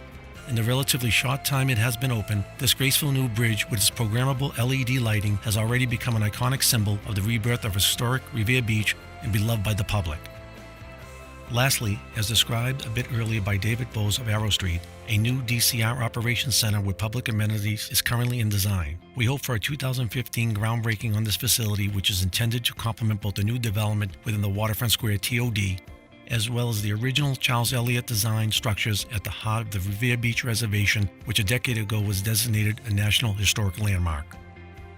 Just beyond the Wonderland TOD and Waterfront Square, across Route 1A immediately to the west, is the 30-plus acre site of the defunct Wonderland Park Greyhound Racetrack.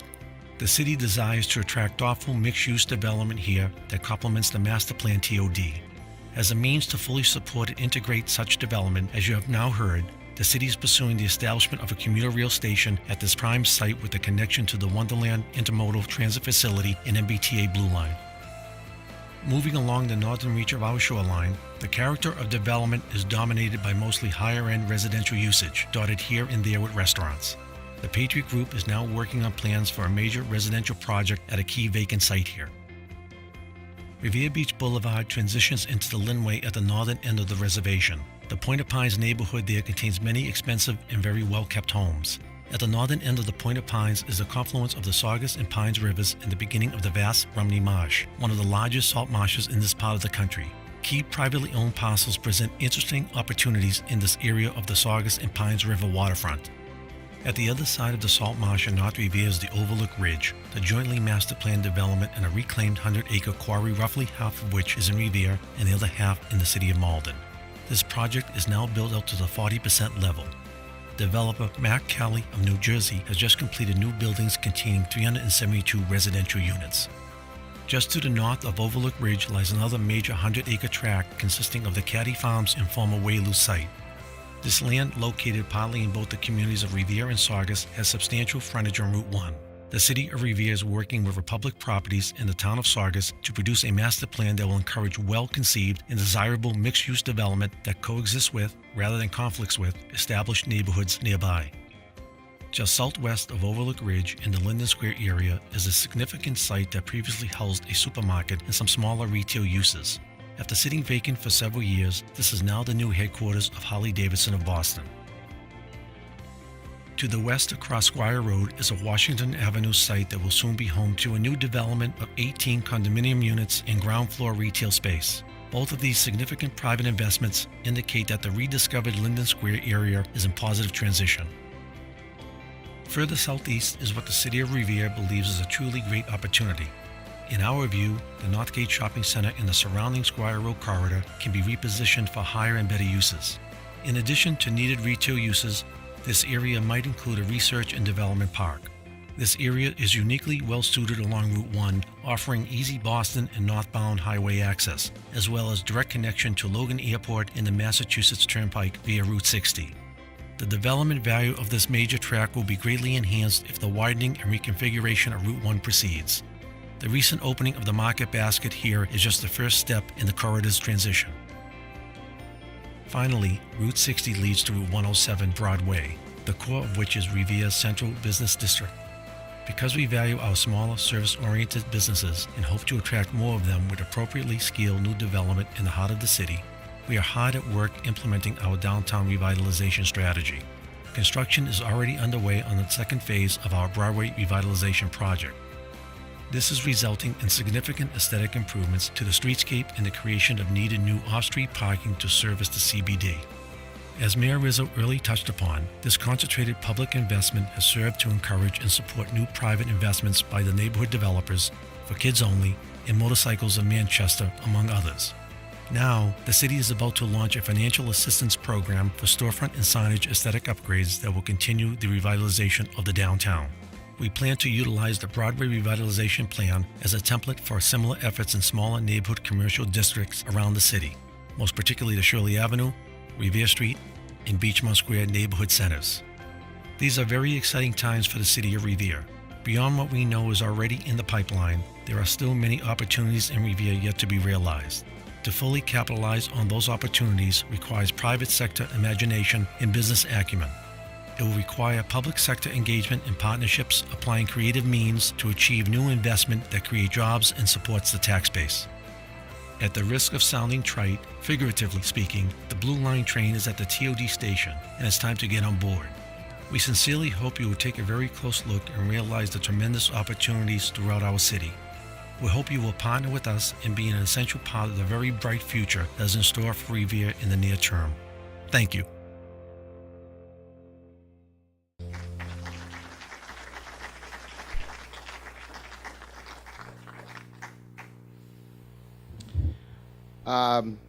That was a great video, and I want to thank my Economic Development Director, John Festa, and his entire team, Frank Stringy, Bill Ash, Mark Sigourney, John Squibb. You all did a great job in having a hand in that, and I'll have an opportunity in a little while to thank them one more time.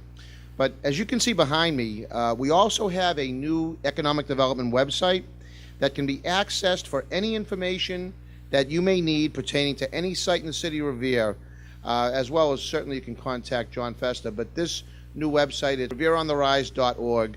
It's geared specifically toward economic development, and I hope that you all take the opportunity to take a look at it. It's really very informative, and I believe as developers, or those of you that are developers, or investors, or no developers, it will certainly be a great tool for you to use.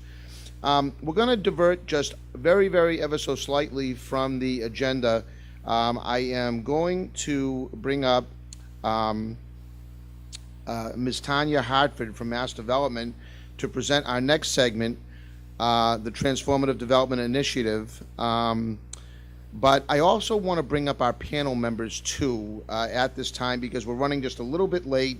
So if I could introduce our panel members and welcome them up here. We have as moderator Lawrence Field, the director of the Massachusetts Permit Regulatory Office of the Executive Office of Housing and Economic Development. John Sisson, also from Mass Office of Business Development. Greg Smith, the interim executive director for the North Shore Alliance for Economic Development. Our city planner, Frank Stringy. Paul Rupp from Community Reinvestment Associates, and also development consultant to the city of Revere, and Bob Upton, president of the Revere Chamber of Commerce. If you could all come forward and take your places here at the table. And again, I'd like to welcome our next speaker, Tanya Hartford from Mass Development, with her presentation.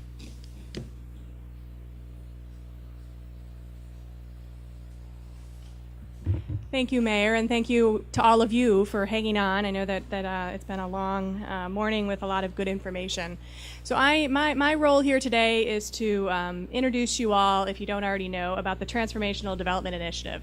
And this is an initiative that Mass Development is leading, and we are with our partners at the state and the federal level, and can pull it up here. It's a Gateway Cities initiative. I'm actually just really excited to have it on the big screen. I think I've been doing this road show for the last 2 months. This is the first time that we've had it up on the big screen. I feel like I should have a theme song. But in any case, if you want to go to the next slide, I can talk to you that this is the definition of the Transformational Development Initiative. And it's a really thoughtful definition, which is why we have it on this slide. And I want to go through each of the points just briefly. It's a place-based approach. This is a district-level approach designed to implement locally initiated, strategic, catalytic, and sustainable revitalization activities. And a lot of this is what we've already heard this morning from some of the other speakers, is that it really takes a lot of these pieces to make success in a city's development. The next slide. This isn't something that we've thought of on our own. This is something that's been talked about for quite a while. Mass Development's had ongoing work in the Commonwealth with our cities and towns. There was a Resurgent Cities report in 2012. But really this term, the Transformational Redevelopment Initiative, was coined by Mass Inc. in 2013, and we've been working to move that initiative forward. And in 2014, through the Jobs Bill, the Commonwealth enacted the Transformational Development Fund. Go to the next slide. The fund's new programs are enhanced technical assistance, strategic equity investments, and business growth support. So really, we feel like these are three of the core pieces that are important, and these are the new programs that we're developing through the initiative. Next slide. That being said, the fund is really a smaller part of a larger, of all these other important pieces that everybody in the panel here will talk about today. You can see that the Transformational Development Fund is small. We've got Mass Development existing programs. We've got our partner programs and investments, and the community engagement, the sweat equity, and the private investments, which you all bring to the table, are really a larger piece of the Transformational Development Fund. The next slide. So the core principles of the initiative are strategic district focus, local collaborative partnerships, and community engagement. And again, like we talked about before, we feel like these are really important pieces to overall redevelopment. And so this is what we've designed the program around. So a lot of talk has been around the Transformational Development Fund, and we're trying to get that away to talking about it more as an initiative in encompassing these three core principles. Just go to the next slide. So it really keys into, we've had the cities look at what is a district, because it starts with a place. And we're trying to say it's not just your whole downtown, but really a piece of your downtown, or a piece of where you're looking at. It's a contiguous neighborhood. It doesn't have to be a downtown. It can be an industrial district or residential district. And really the key has been a 5-minute walk, because we feel like really to make some really focused change, we want it to be really a focused district. And in this area, you might see some recent investments that have happened, whether that be private investments, some Mass Works money that's gone in, cultural facilities funds, park programs, things like that, that's shown that this is really an area on the rise. Next slide. And then even even going in a little bit further and making it a little bit more micro, we're looking at what we're calling a hinge area. And so we've had all the 26 gateway cities think about, one, their district, and then identify where that hinge area is within that district. So where is it where physical change to this area would be visible to people both within and outside the district? Because the idea is to take all of these investments together to really make visible change. Next slide. And usually we build up to this. We have a longer presentation and we show all the different pieces and we show how you layer on and you layer on and you layer on, and then you come to this big, happy, shiny slide where everything is great and this district is really thriving. But we don't have time for that. So here's just the final, what we see as we layer all these things on. So we layer on, the business finance programs and the equity investments and the business support and streetscape improvements and TDI co-work. And if we can do all of these things in the district, just think about how great it would be. And look at all those people walking around. It's great. So next slide. So what is the program? We're really, at this point, we put out a call for district. This is the pilot year. And so in August, the jobs bill came about, and we really worked really hard to get this program going. We had a call for districts that went out, and we received, out of the 26 gateway cities, we received 26 applications, which we think is actually a pretty good sentiment that this program is important and that cities are thinking about, the gateway cities are thinking about development in this model. All the districts that we had submitted were great. Actually, we had everyone submit a 15-second video of their districts, and some of the videos are just amazing, and we're hoping at the end of this that we can share them with all of you. So we're in the process right now of reviewing the districts. In the next couple of weeks, we'll be announcing 8 to 10 districts, which we're calling districts in development. And what we're hoping to really do is develop a pipeline. I mean, this idea of a pipeline of where are the cities focusing and what are the projects that they're focusing on. So this is really a pipeline development. And we're hoping that this will show the legislature that this is important and that we need new funds so that in 2015 we can keep this as an ongoing program. And so despite some of the statewide fiscal trimmings that might be going on, Mass Development with Housing and Economic Development intend to move ahead with the program in order to build this pipeline and really determine sort of what are the needs of the cities and how can we be responsive to that. So next slide. So to give you just an overview of what the initiative is, this is a recap. Anything in red is the things that are new that'll be coming in with the initiative. The things that are in green are existing programs. And again, the idea is if we collaborate and we bring all these things together, we could really make some visual change. So starting with the technical assistance, which in some ways is some of the most important things that these cities need, will be the 8 to 10 districts in development will receive a district market strategy plan. We are also launching a TDI Fellows program. 3 of the cities will receive a fellow who will be focused purely on working in that district. And it'll be a 3-year fellowship. We actually closed we had a call for fellows out. I think we've received somewhere close to 50 applications. We'll have a fellows pool, and then the fellows will be matched with those 3 cities. And of the 26 cities that submitted applications, 23 of them said that they would love to have a fellow. And that just shows that there's really capacity needs at the local level.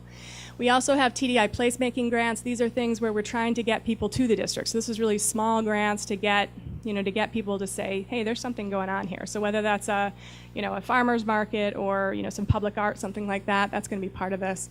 And then capacity programs. We think getting the gateway cities together to do some peer-to-peer learning is going to be really important. Everyone has something to learn from each other. As we heard from Somerville today, we learned from them. I think there's also the gateway cities have a lot of the same issues, and they can learn from each other.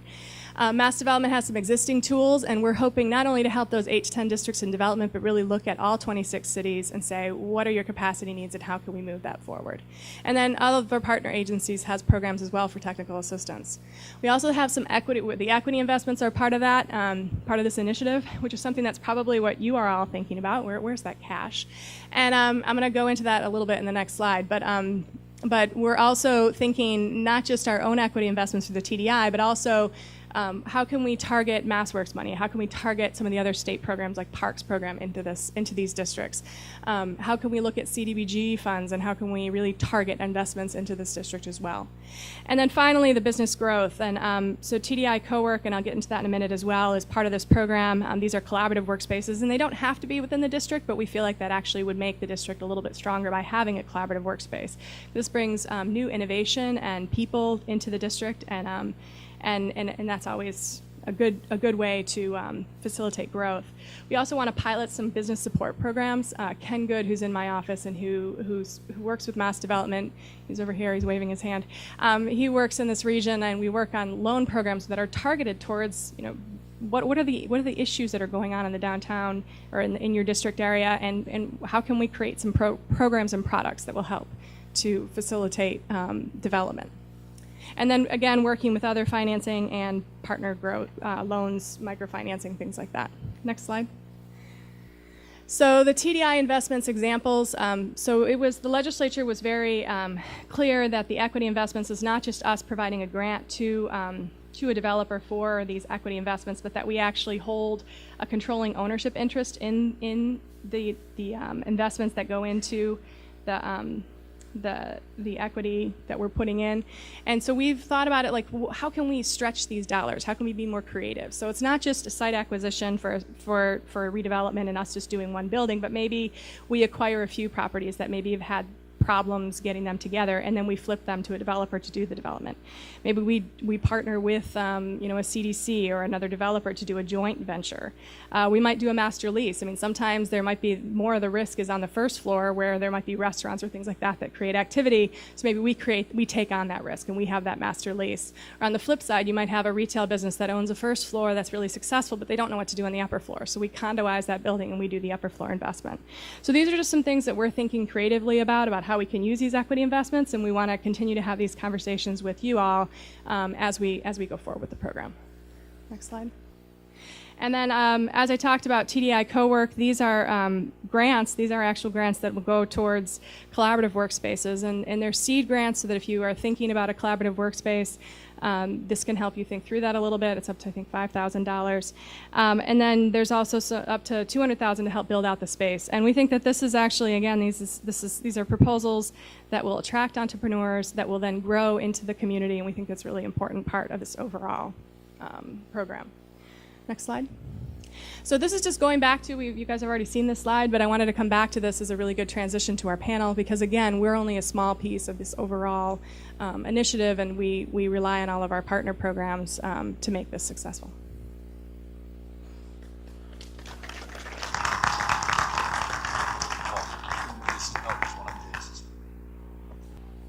My name is Larry Field.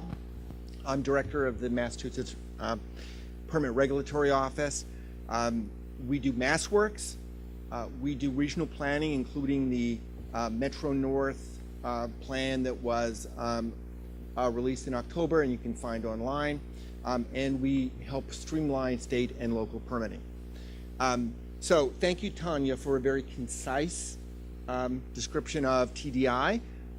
Our partnership with you is that you have been enormously patient, and we are going to do the fastest panel you've ever seen. So I'm going to ask our two Revere representatives that is representing the city back-to-back questions. So I'm going to ask Paul Rupp, who as a consultant to the city helped shape the proposal that the city made to mass development for a district. And I want to ask you, Paul, to identify the district boundaries and what the rationale was for that configuration. And Frank, who you all know is the city's chief planner, to tell us what the city's vision is for that district. So the rationale for this district is that after years of effort, federal, state, local, private collaboration, we've launched Waterfront Square. You've heard Mr. Fields talk about master planning of Wonderland Dog Track, the former Wonderland Dog Track.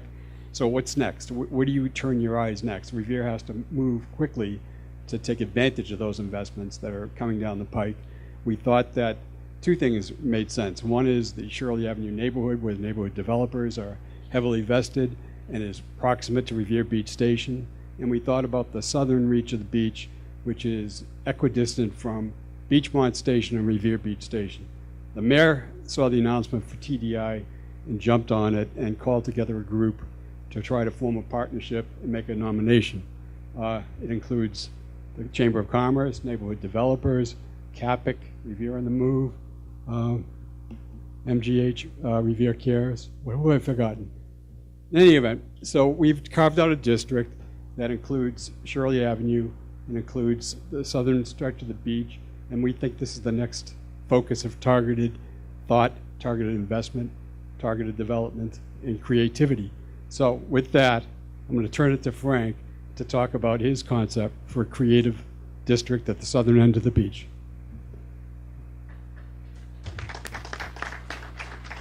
Thank you, Paul. So we focused on the southern end of Revere Beach, which is a half-mile stretch stretching from Elliott Circle to Shirley Avenue. Right now is a number of underutilized properties on that stretch, and history has it that it's mostly commercial. What we have seen developed in the past 3 decades in Revere Beach is close to 1,500 residential units, plus 700 residential units online with Waterfront Square.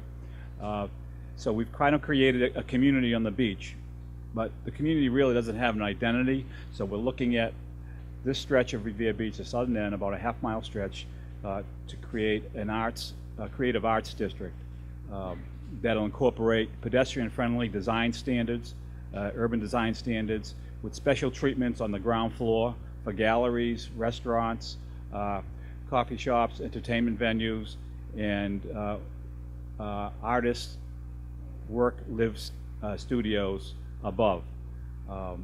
This concept will try to create a vitality on the beach, bring a trendy vibe to the beach, and help supplement and complement what's being done at Waterfront Square and the rest of the residential community on the beach.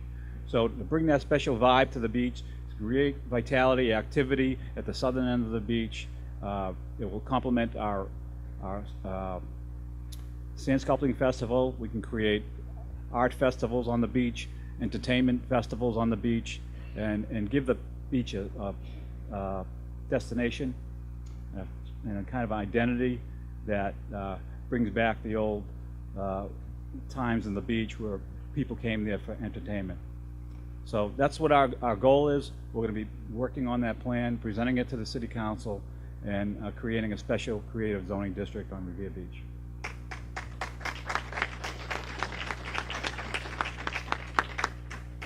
I'd like to call Bob Upton up here. As you know, Bob represents the business community as president of the Revere Chamber of Commerce.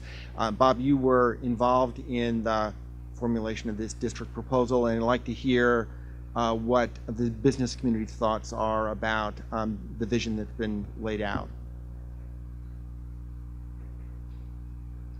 Thank you very much. I really, truly, greatly appreciate the opportunity to be here today to see this great presentation. I think, generally speaking, for the business community of Revere, this is great news. You know, to see this plan unfold the way that it really is great news.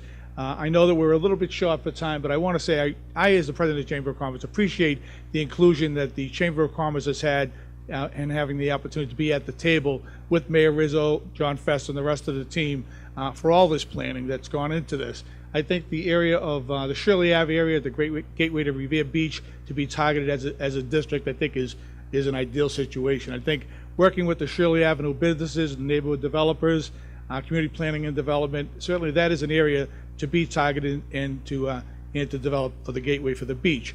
But I think it also sends a signal for the other small businesses in Revere and for our Chamber of Commerce members. This is an exciting time for the Chamber of Commerce, certainly as it is for Revere, but I do see this as a real stimulus for business development and growth in that area, and I think it's a great opportunity for all of us. Thank you very much.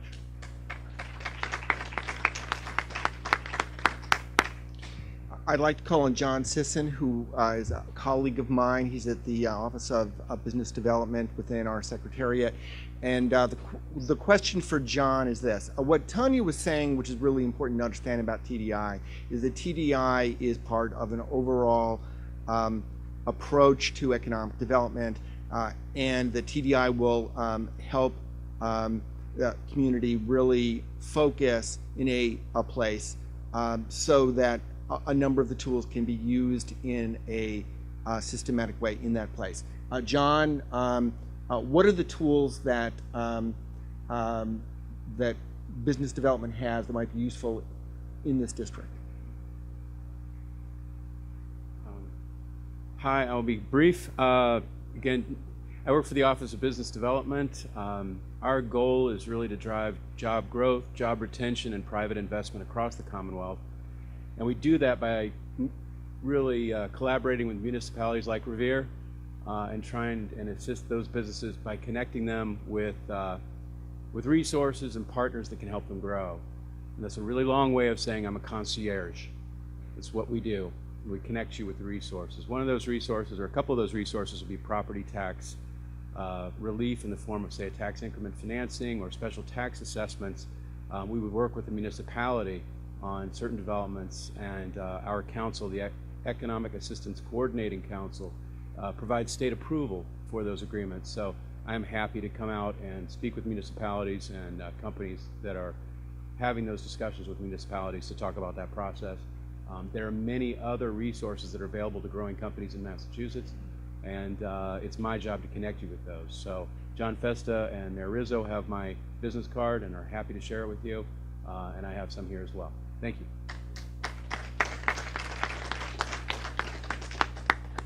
And finally, Greg Smith with the Alliance for Economic Development. Greg,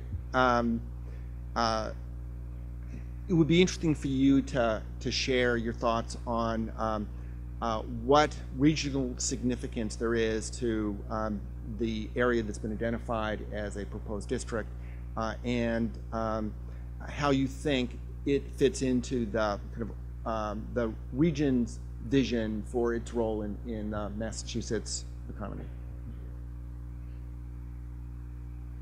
Good afternoon.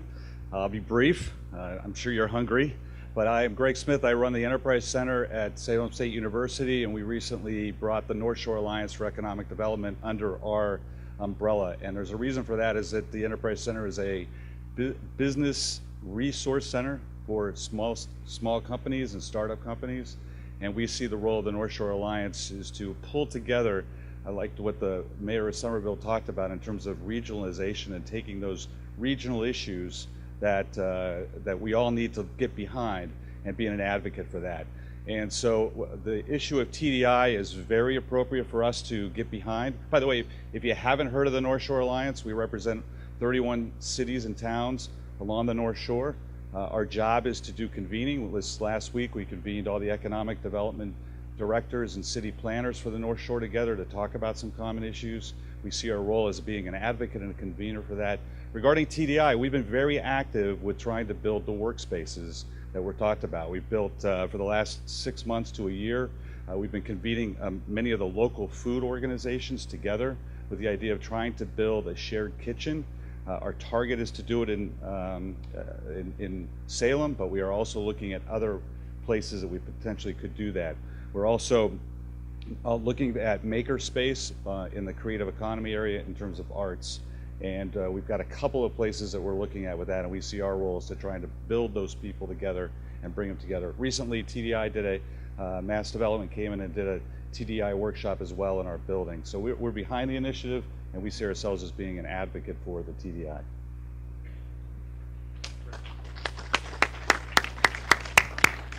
So we're going to do two other things real quick before the end of this panel. Paul needs to amend his remarks. I'll make amends. I'll make amends. I was so conscious of the time that I left a couple of things out. With respect to Revere's TDI nomination, we have two other active partners, Bob Upton in the Chamber of Commerce and the Community School with Megan. So it really is a collaborative effort. It's been grassroots based and City Hall supported, and I think we made a very good argument for the rationale for designating that district. So that's it for me. Thank you.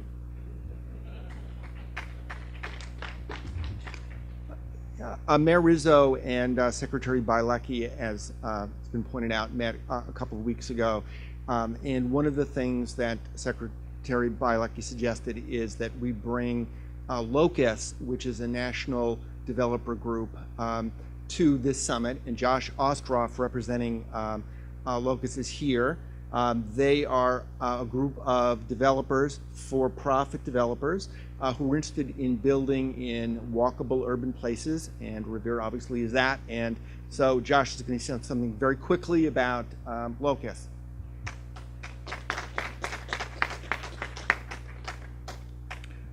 Larry, thank you. I'll be around during lunch, and we actually had some material up at the registration table, so please take a look at that.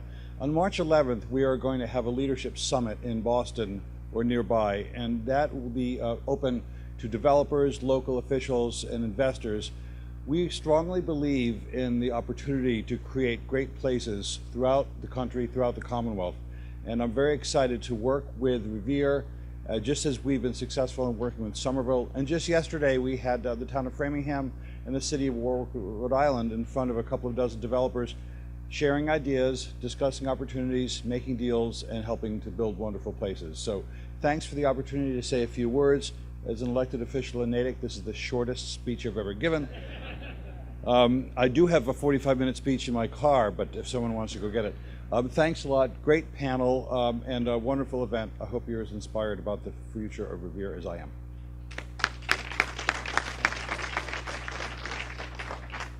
Mayor? Thank you. Thank you all. Can we give this great panel and Larry a nice round of applause? And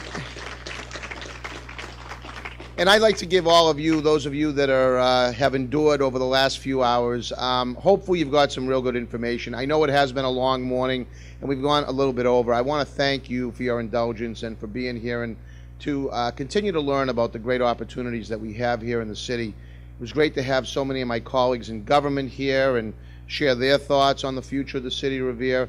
I know, and I share this with my staff each and every day, how bright the future of Revere is. And I know some of my colleagues that were here, I don't know if any of my colleagues in the city council are still here, but I know they share that same vision with me, that the city of Revere's best days are clearly in front of us.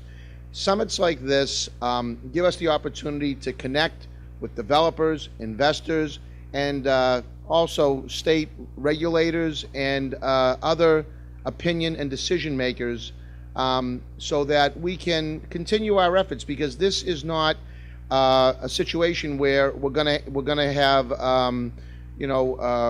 one meeting and stop it there. This is going to be a continuation in order to grow a better, stronger Revere, and we can only do it with all of your help. And speaking of help, there was an awful lot of help. First, I want to thank our good friends at Showcase Cinemas and National Amusement, for their hospitality here today. I'd like to recognize Sound and Vision Media with a lot of the great video that you saw. What a great job they did. Our good friends at CDM Smith, Bob Button, and John Doherty for their assistance and their continued support for the city of Revere. I see our friend Rob Dunbar up there from Revere TV. Rob, thank you again for documenting all of these good things happening in the city, and certainly our Chamber of Commerce, many of the members that are here, Bob, obviously yourself, Kerry, Stephanie, thank you very much for your support and help in putting this together. John Festa, my very capable Economic Development Director and good friend, thank you. Paul Rupp, our Economic Development Consultant, great job. John Squibb, Debbie West, and Miles Lang Kennedy from my office, I want to thank all of them for their efforts in organizing. Thank you, Rosalie. So with that, I'd like to now invite all of you, maybe there's possibly some of you in here that just came for the lunch, but I do want to invite you all to a nice luncheon that we have waiting for you outside. I hope, again, you've all learned something about our city that maybe you didn't know before, and I look forward to helping support your efforts in investing and believing in the city of Revere the way we do. So thank you all for being here. Thanks again.